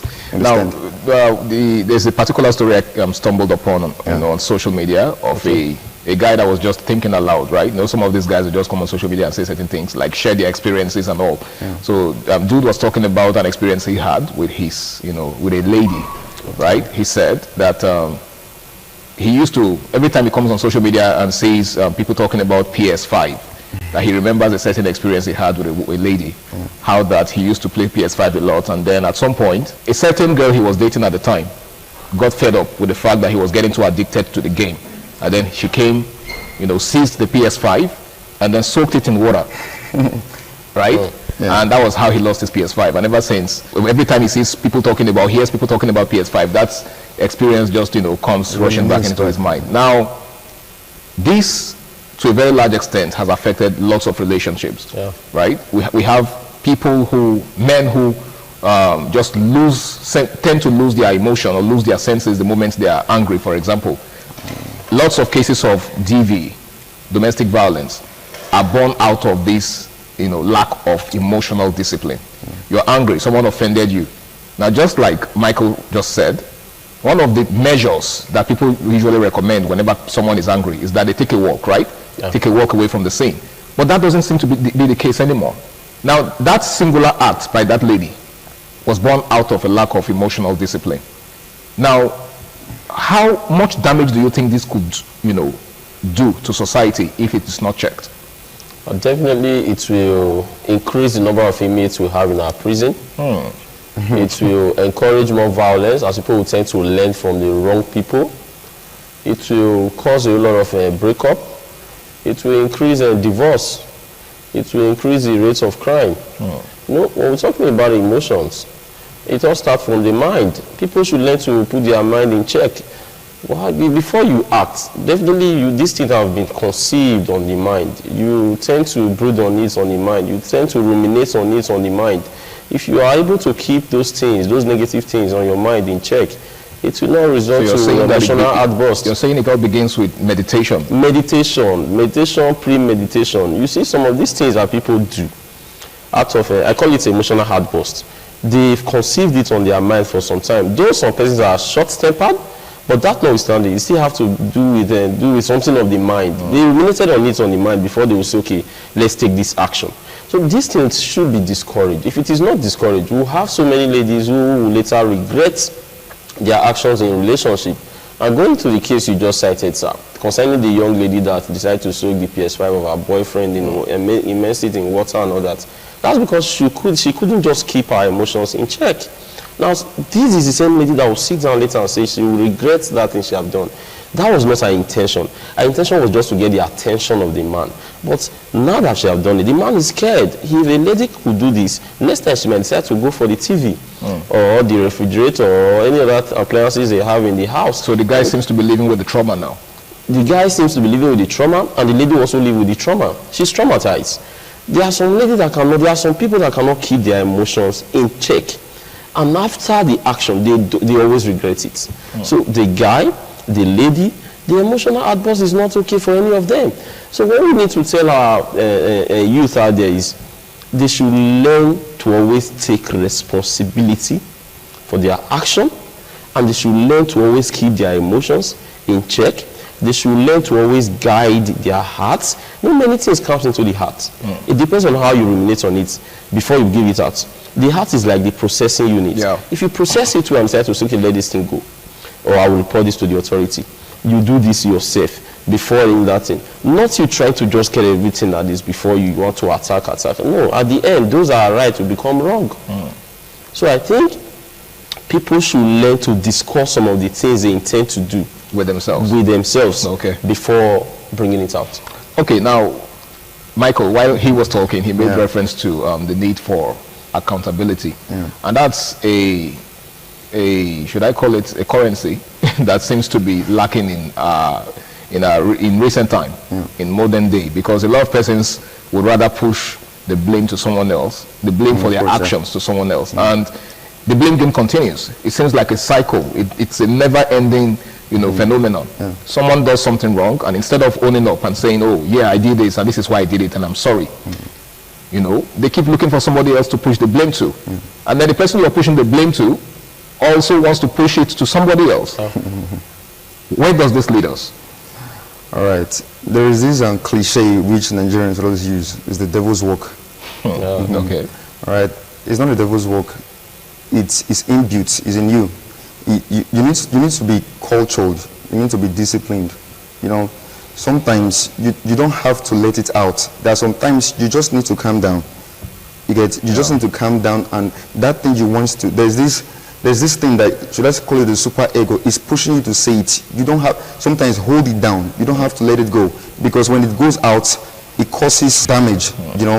Sometimes we need to be, not sometimes, all the time, we need to be disciplined. like you rightfully said, see, these things they are inbuilt. If you want to, okay, let's assume we're in a particular place right now, all right, and some things are happening. I think the mind is one of the fastest system in the body. Processors. Yeah, one of the fastest processors you get. So you need to process some of the things you want to see. Is it going to affect this person? Is it going to affect me later? What's going to be the common pants for this thing if I let it go? So sometimes you just need to think and process everything, and before you see everything will be copacetic. You understand? So sometimes we just need to let things go. Okay. I myself now, some persons do complain about me some certain times. They'll say, "Why don't you get angry?"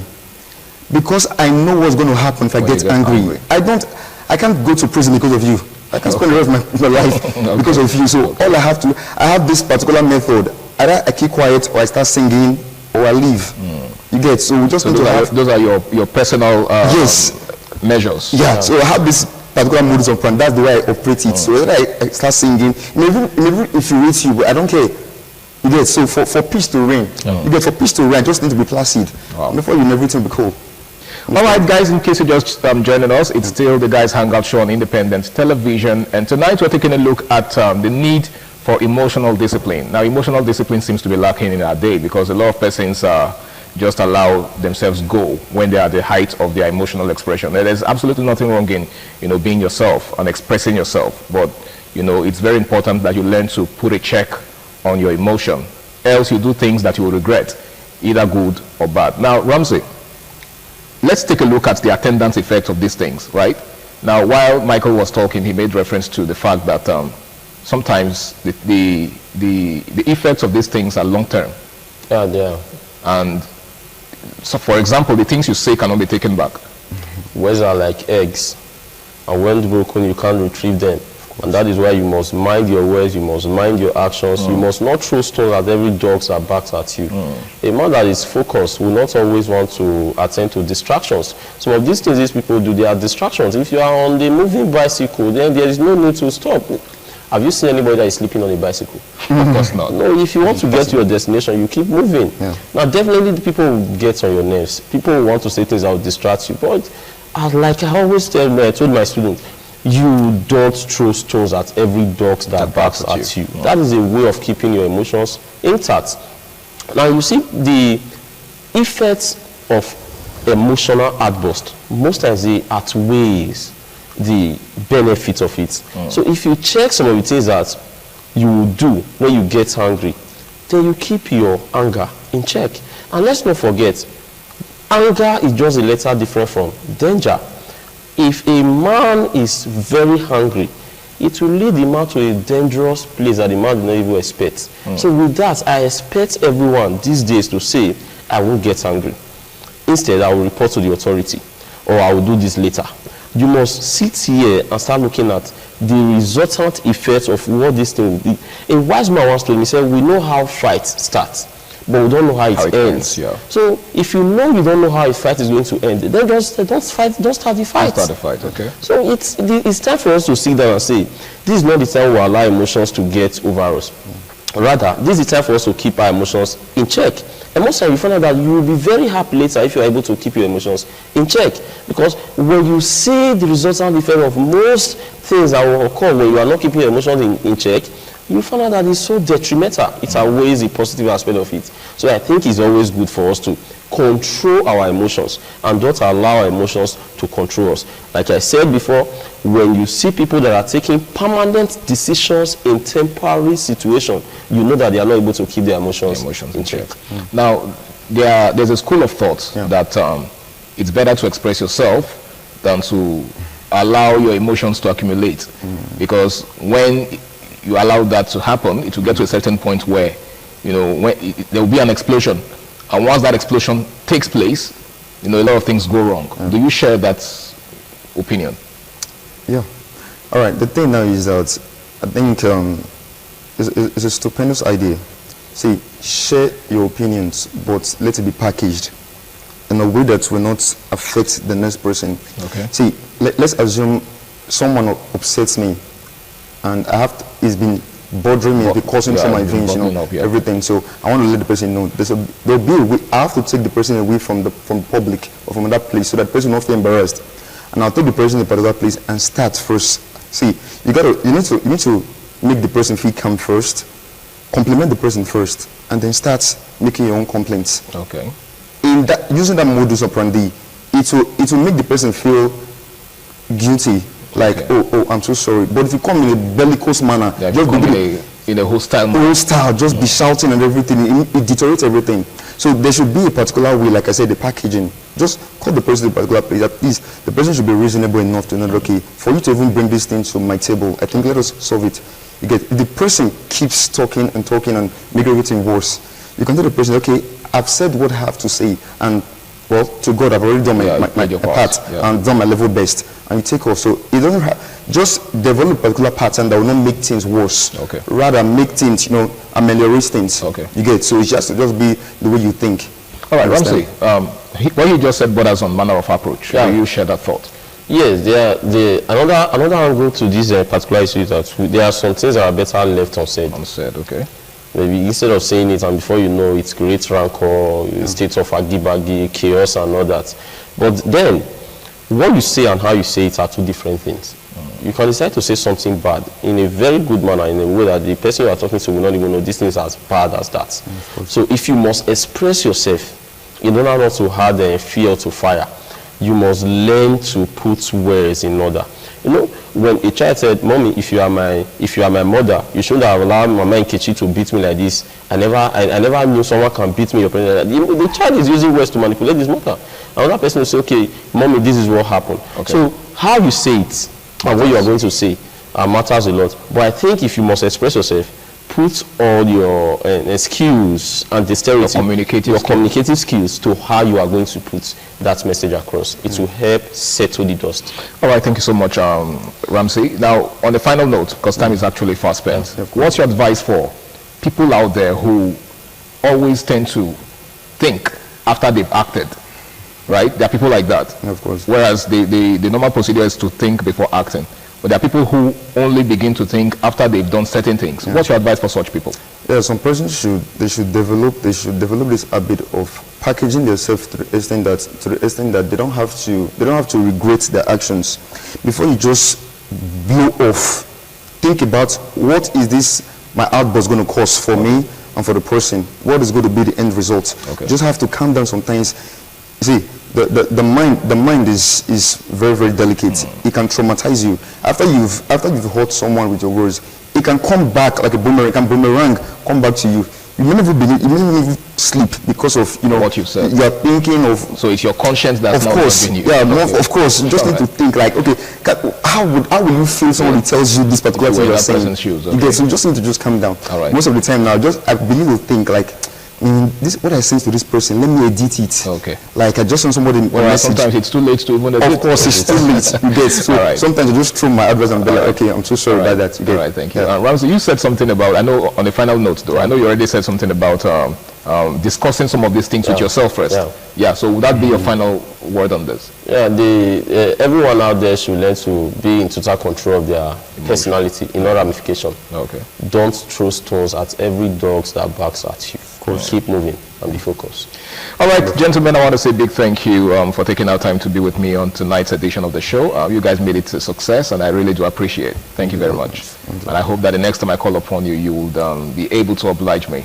Absolutely. Thank you so much. Now, it's been the Guys Hangout Show on Independent Television, broadcasting live from the city of Bronx. And tonight, we've been talking about the need for emotional discipline. Now, it's very, very important that you learn to control yourself. There is absolutely nothing wrong in expressing yourself. It's why you're human, right? But it's also very important that you learn to put a check on yourself, just so you don't do things that you'll regret. Nobody wants to regret their actions. It's never a good thing, okay? So it's very important that you learn to put your emotions in check. My name is Harry Igboje, and until I come your way again, same time, same station next week, this is me saying stay out of trouble and enjoy the rest of your night. Bye for now.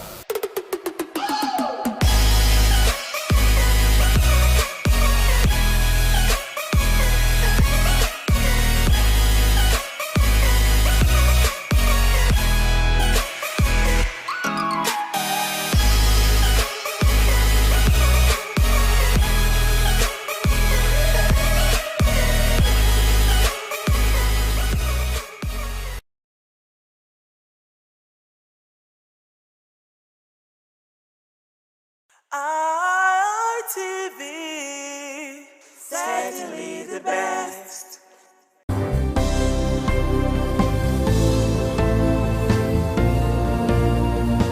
Thank you very much for joining us on the program Healthy Living. What is the kidney? The kidney is an excretory organ in the body, which is for metabolism. Tuberculosis affects many organs in the body, but the common ones it usually affects is the lungs. Epilepsy is a neurological problem. Okay. It is an injury in the brain which causes someone to begin to convulse, to go into fits. It is curable, but the cure is a long-term thing. If you eat well and avoid those risk factors that will make your immunity to be down, then the risk of contracting tuberculosis will be reduced. If you're healthy, then you're wealthy.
ITV, certainly the best.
Thank you very much for joining us on the program Healthy Living. What is the kidney? The kidney is an excretory organ in the body, which is for metabolism. Tuberculosis affects many organs in the body, but the common ones it usually affects is the lungs. Epilepsy is a neurological problem.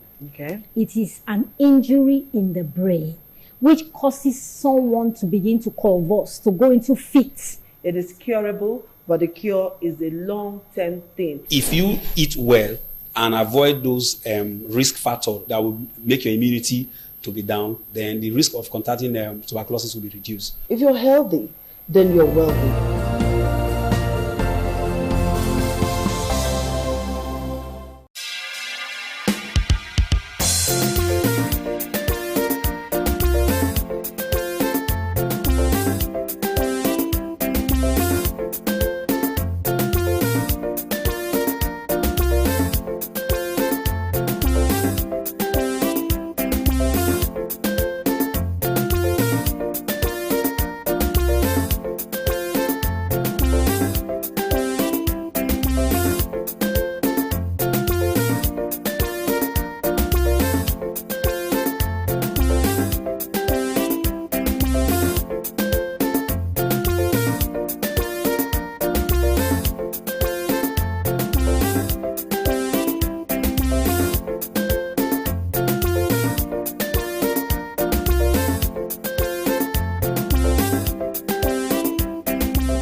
viewers, welcome to Viewpoint on ITV. I am Caroline Okonji, and it is that program that gives you and I opportunity to talk about some of the trending issues in the country and how it affects us as citizens. So today we're going to be talking about the withdrawal of police personnel from very important personalities in the country and how it's going to be affecting us as individuals, or better still, how it's going to impact us as citizens. And then again, the debates on legalizing gun ownership.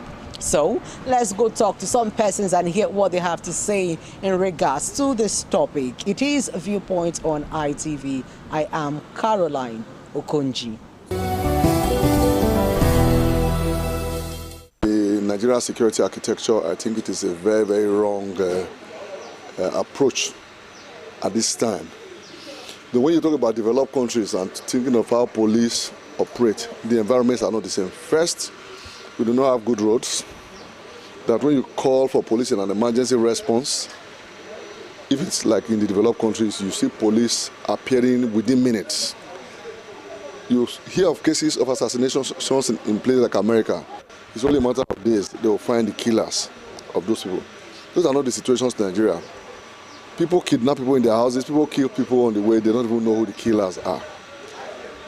The only thing too that also makes some of these people not to be on the road is the simple reason that when they know that there are escorts following some VIPs and some people on the way, they know that it's possible that at some point they will see unexpected police presence. But when they now get to the point where they now say, no, they cannot go with police and then the road is free and all that, you are only inviting terror back to us. If I'm traveling on the way and I know I'm licensed to have a gun in my car, some other persons are coming, and maybe we run into hoodlums, and they know that out of these 20 cars, there's a likelihood that 15 to 16 have arms in them. That will also create that sense of security for the people that are involved. So I just think that it is, yes, the idea to say let's have police at different points is there, but the architecture and infrastructure to support such an idea, we don't have it yet. You don't have drones flying everywhere. If you are overseas, you press a button in your house, they know it is an emergency. The police will come, condone of your area, and the people cannot even escape. The police right now, as they are, first, they are no vehicles, they are not well equipped. So how do you even do it? I think that the decision by Mr. President needs to be reviewed. I see it as a right development based on this issue that the president has made concerning police should be withdrawn from notable personalities that are in our society. You discover that for the police to be able to combat insecurity, we have less police in the society. Most of all these notable personality, you just discover that one person will be having 10 police. 10 police. If one particular person is having a police, about 10 attached to him, and the common man has no security to be attached to him, he has no security to be attached to him, then what is the fate of the masses? But to my own take, with this direction, this step that the president has taken, that all police official, army, and the officials should be withdrawn from notable personality, is a welcome development, so that these officers will be able to go to the city, go to the street, go to the rural area, to be able to combat these bandits. Because if all this caliber of men, notable personality, are be giving policemen policemen are attached to them, it will not be a wake-up development. But if they withdraw them, everyone, all hands will not be on deck to fight insurgency, to fight bandits. But when these men are secured, they will feel less concerned about the masses. I believe that with this step that the president has taken is a very good step, so that security for lives and property concerning the common man will be appreciated. On these aspects, it has advantage and it also have disadvantage. It is good for people to have self-defense against this insecurity. But the other way around, when every man is given that license to get a gun or harm himself against attack, sometimes most people will not use it for self-protection, but rather they will begin to use it for destructive activities, like going into using it to embark on armed robbery and different. If somebody offends somebody, he can just bring out his gun and do killing. That is why it will not be encouraged. But the only advantage for the government is that let them employ more hands. Let them get more securities, people, recruit them, train them, tell them what to do, the rules and the dons that will govern their security apparatus. All these things should be put in place. Then with more and being employed and well paid, I believe that with all this, they can be able to contain this insurgency and bandits in our country. We all know that the constitutional role of the police is the protection of lives and property. And like the president has rightly stated, the protection of lives of Nigerians are very paramount. And like the VIPs are still part of the citizens that the police is constitutionally empowered to protect. But you also realize from where the president is coming from, these VIPs form more or less like less than 10% of the larger population of Nigerians. And in that light, he feels that more attention should be given to the masses, to the larger population of Nigeria who are now faced with the challenges of insecurity, while also trying to address the manpower need of the Nigerian police. So in that regard, I totally support that directives that all available manpower now should be channeled towards the protection of the majority of Nigerians outside the VIPs that took a chunk of that number. Looking at on the rights of Nigerians to own guns, I still believe that Nigeria is not yet ripe enough for such. Even in countries where they have such policies, they are trying to go back. If you see what's going on in America now, they are even trying to look at gun rights laws to see how it can be reviewed. So it's not a policy that has worked or that has been sustained in even where it is currently in force.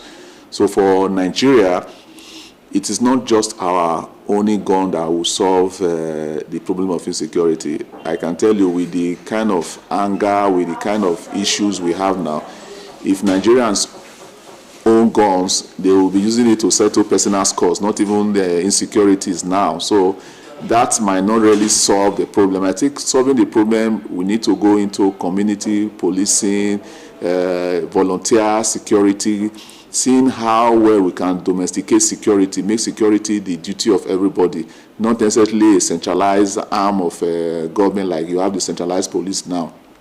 So with that, I believe we can substantially bring down, if not to a barest minimum, the current challenges we have now. So it's not really whether we carry guns or not that would solve it, no. It is a very good thing that the president is actually looking at how he can curb security by having a lot of, security personnel on ground. But, if you have to fight insecurity by creating another level of insecurity, that's a very big problem, all right? Yes, we know that the VIPs have a lot of this, security escort with them. But if you look at this person too, they are human beings.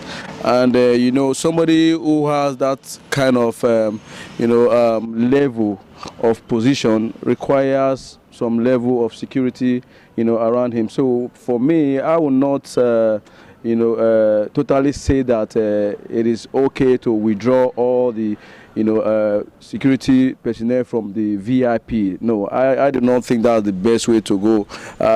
Instead, I think they should look for a way to have more persons in the force, in the military, in the police, and every other security agencies that can help, in this insecurity. Because the VIP are human beings. The right to own a gun, I really do not think that Nigeria is matured for such a thing. Yes, we have that in some developed countries like America, but I do not, advise that such law should be put here in Nigeria, because a lot of persons are going to take advantage of this particular situation, and they use it to do other very, very malicious activities. So I do not believe that Nigeria is ripe for self-ownership of gun at this particular point in time. Insecurity in Nigeria has eaten so deep into the life and well-being of Nigerians. Like in the area of business, it has affected us a lot. Like, for example, those our mothers who travel to village markets in this season of December, where they travel to buy plantain, yams, and others. We see many of them were unable to do this because of the insecurity. And that has also affected their own family, because they will not be able to provide for them because they were unable to do their business the way it ought to be. Like those of us in the real estate sectors, I think it affected us the more, because this is one of the most funny December I've ever experienced, whereby our brothers and sisters in diaspora, they are scared to return home to celebrate with us. And after they have saved this money, and they buy property at the end of the year, so that at least they will not count on one thing that they have achieved. But this time, many of them, they give up. Instead of coming to Edo State or or Nigeria to buy property, you will hear them saying that they want to go to places like Singapore, places like Spain. They will tell you the money they will use to buy property in Abuja, like maybe 350 million, 150 million, 200 million, is enough for them to get property in Spain. And that property in Spain will give them high return of investment than the property in Nigeria. And another thing that affected those in diaspora and the VIPs, let me use that word, very important personalities in our country, is the new law that has been passed by the president, that police personnel should be withdrawn from this set of persons. And the current situation of insecurity in Nigeria, so these persons, they will not be free to come in, because it's as if them coming in, they have signed their death sentence because the security is a threat to them. And at the same time, the police personnel that would have been of assistance to them to guide them is being withdrawn. So it's just as if they want to jump into a hot fry pan. So these ones is what stopped them from not coming to Nigeria, and it affected our business a lot. So those persons we are all to care for, these things restrict us to do a lot for our loved ones. Because if you don't sell property to get money, so there's no way you are going to spend money. So if you check, though we are having traffic and all these around, but the truth is that the well-being, the lifestyle of these our citizens is being compromised, because insecurity has cost them a lot. if the guns is being legalized to every citizen, it's going to cause more havoc at this initial stage. So I believe instead of legalizing gun to individuals, let's recruit more local security personnel that understand this terrain of this environment, because a stranger will not know my community more than me. So if they empower these personnel, give them good sophisticated weapon that they can use to withstand these perpetrators, the criminals, it will be able to at least help us a lot. So owning a gun or legalizing gun to Nigerians, Africans, there's a way we think. Even some of the trained policemen that they are handling weapons, we see what happens after some of them have taken what they are not supposed to take. After when their adrenaline gets high, when they are angry, we see how they misuse the gun. So now legalizing gun for a trained person, a civilian, is going to cause more havoc and disaster to us. So I'm not in support of that. While the opinions of our respondent varies, and some think that the statement by the president to withdraw police personnel from VIPs in the country in order to combat crime, some are also saying that it is not a welcome development. But in all of this, the security of citizens and properties should be a priority.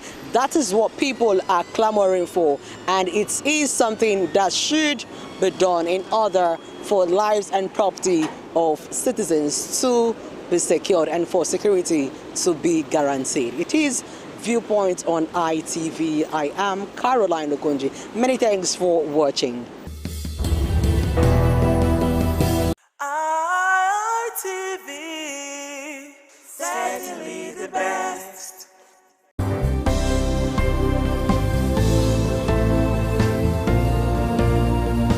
Thank you very much for joining us on the program, Healthy Living. What is the kidney? The kidney is an excretory organ in the body, which is for metabolism. Tuberculosis affects many organs in the body, but the common ones it usually affects is the lungs. Epilepsy is a neurological problem.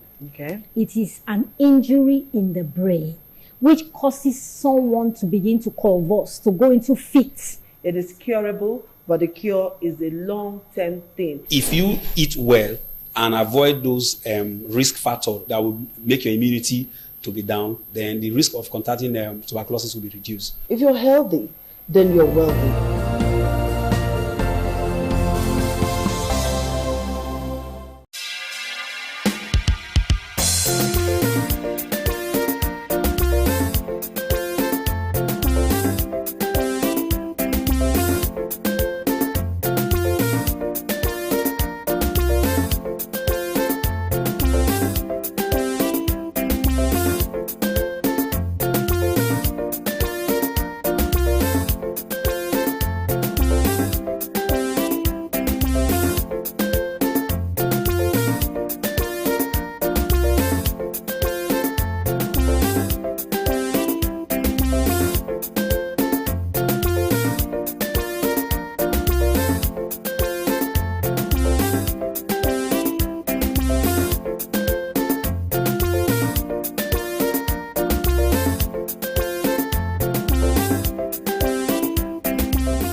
Ojode aṣáájú ẹ̀ abẹ́rẹ́ tó pẹ́ ẹ̀.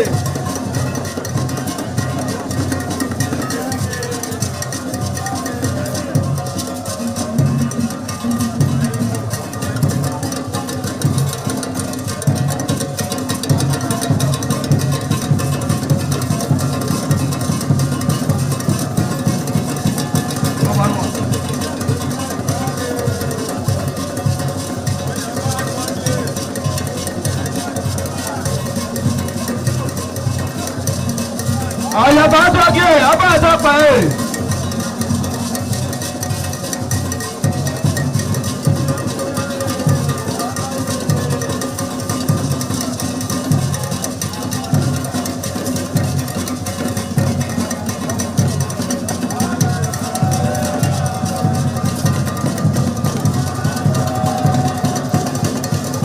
Àlàyé aṣáájú ẹ̀ abẹ́rẹ́ tó pẹ́ ẹ̀.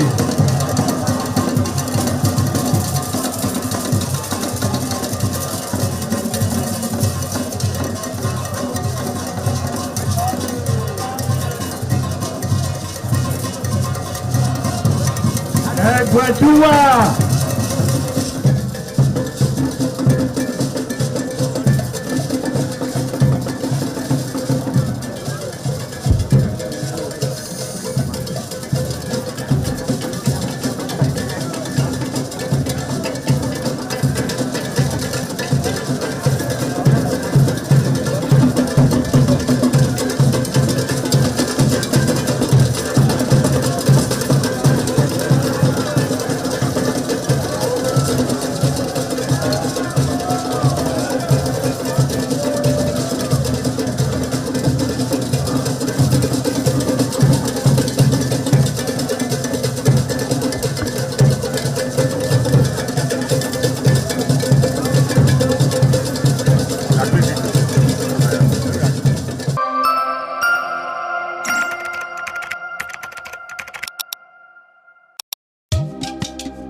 ITV, certainly the best.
Thank you.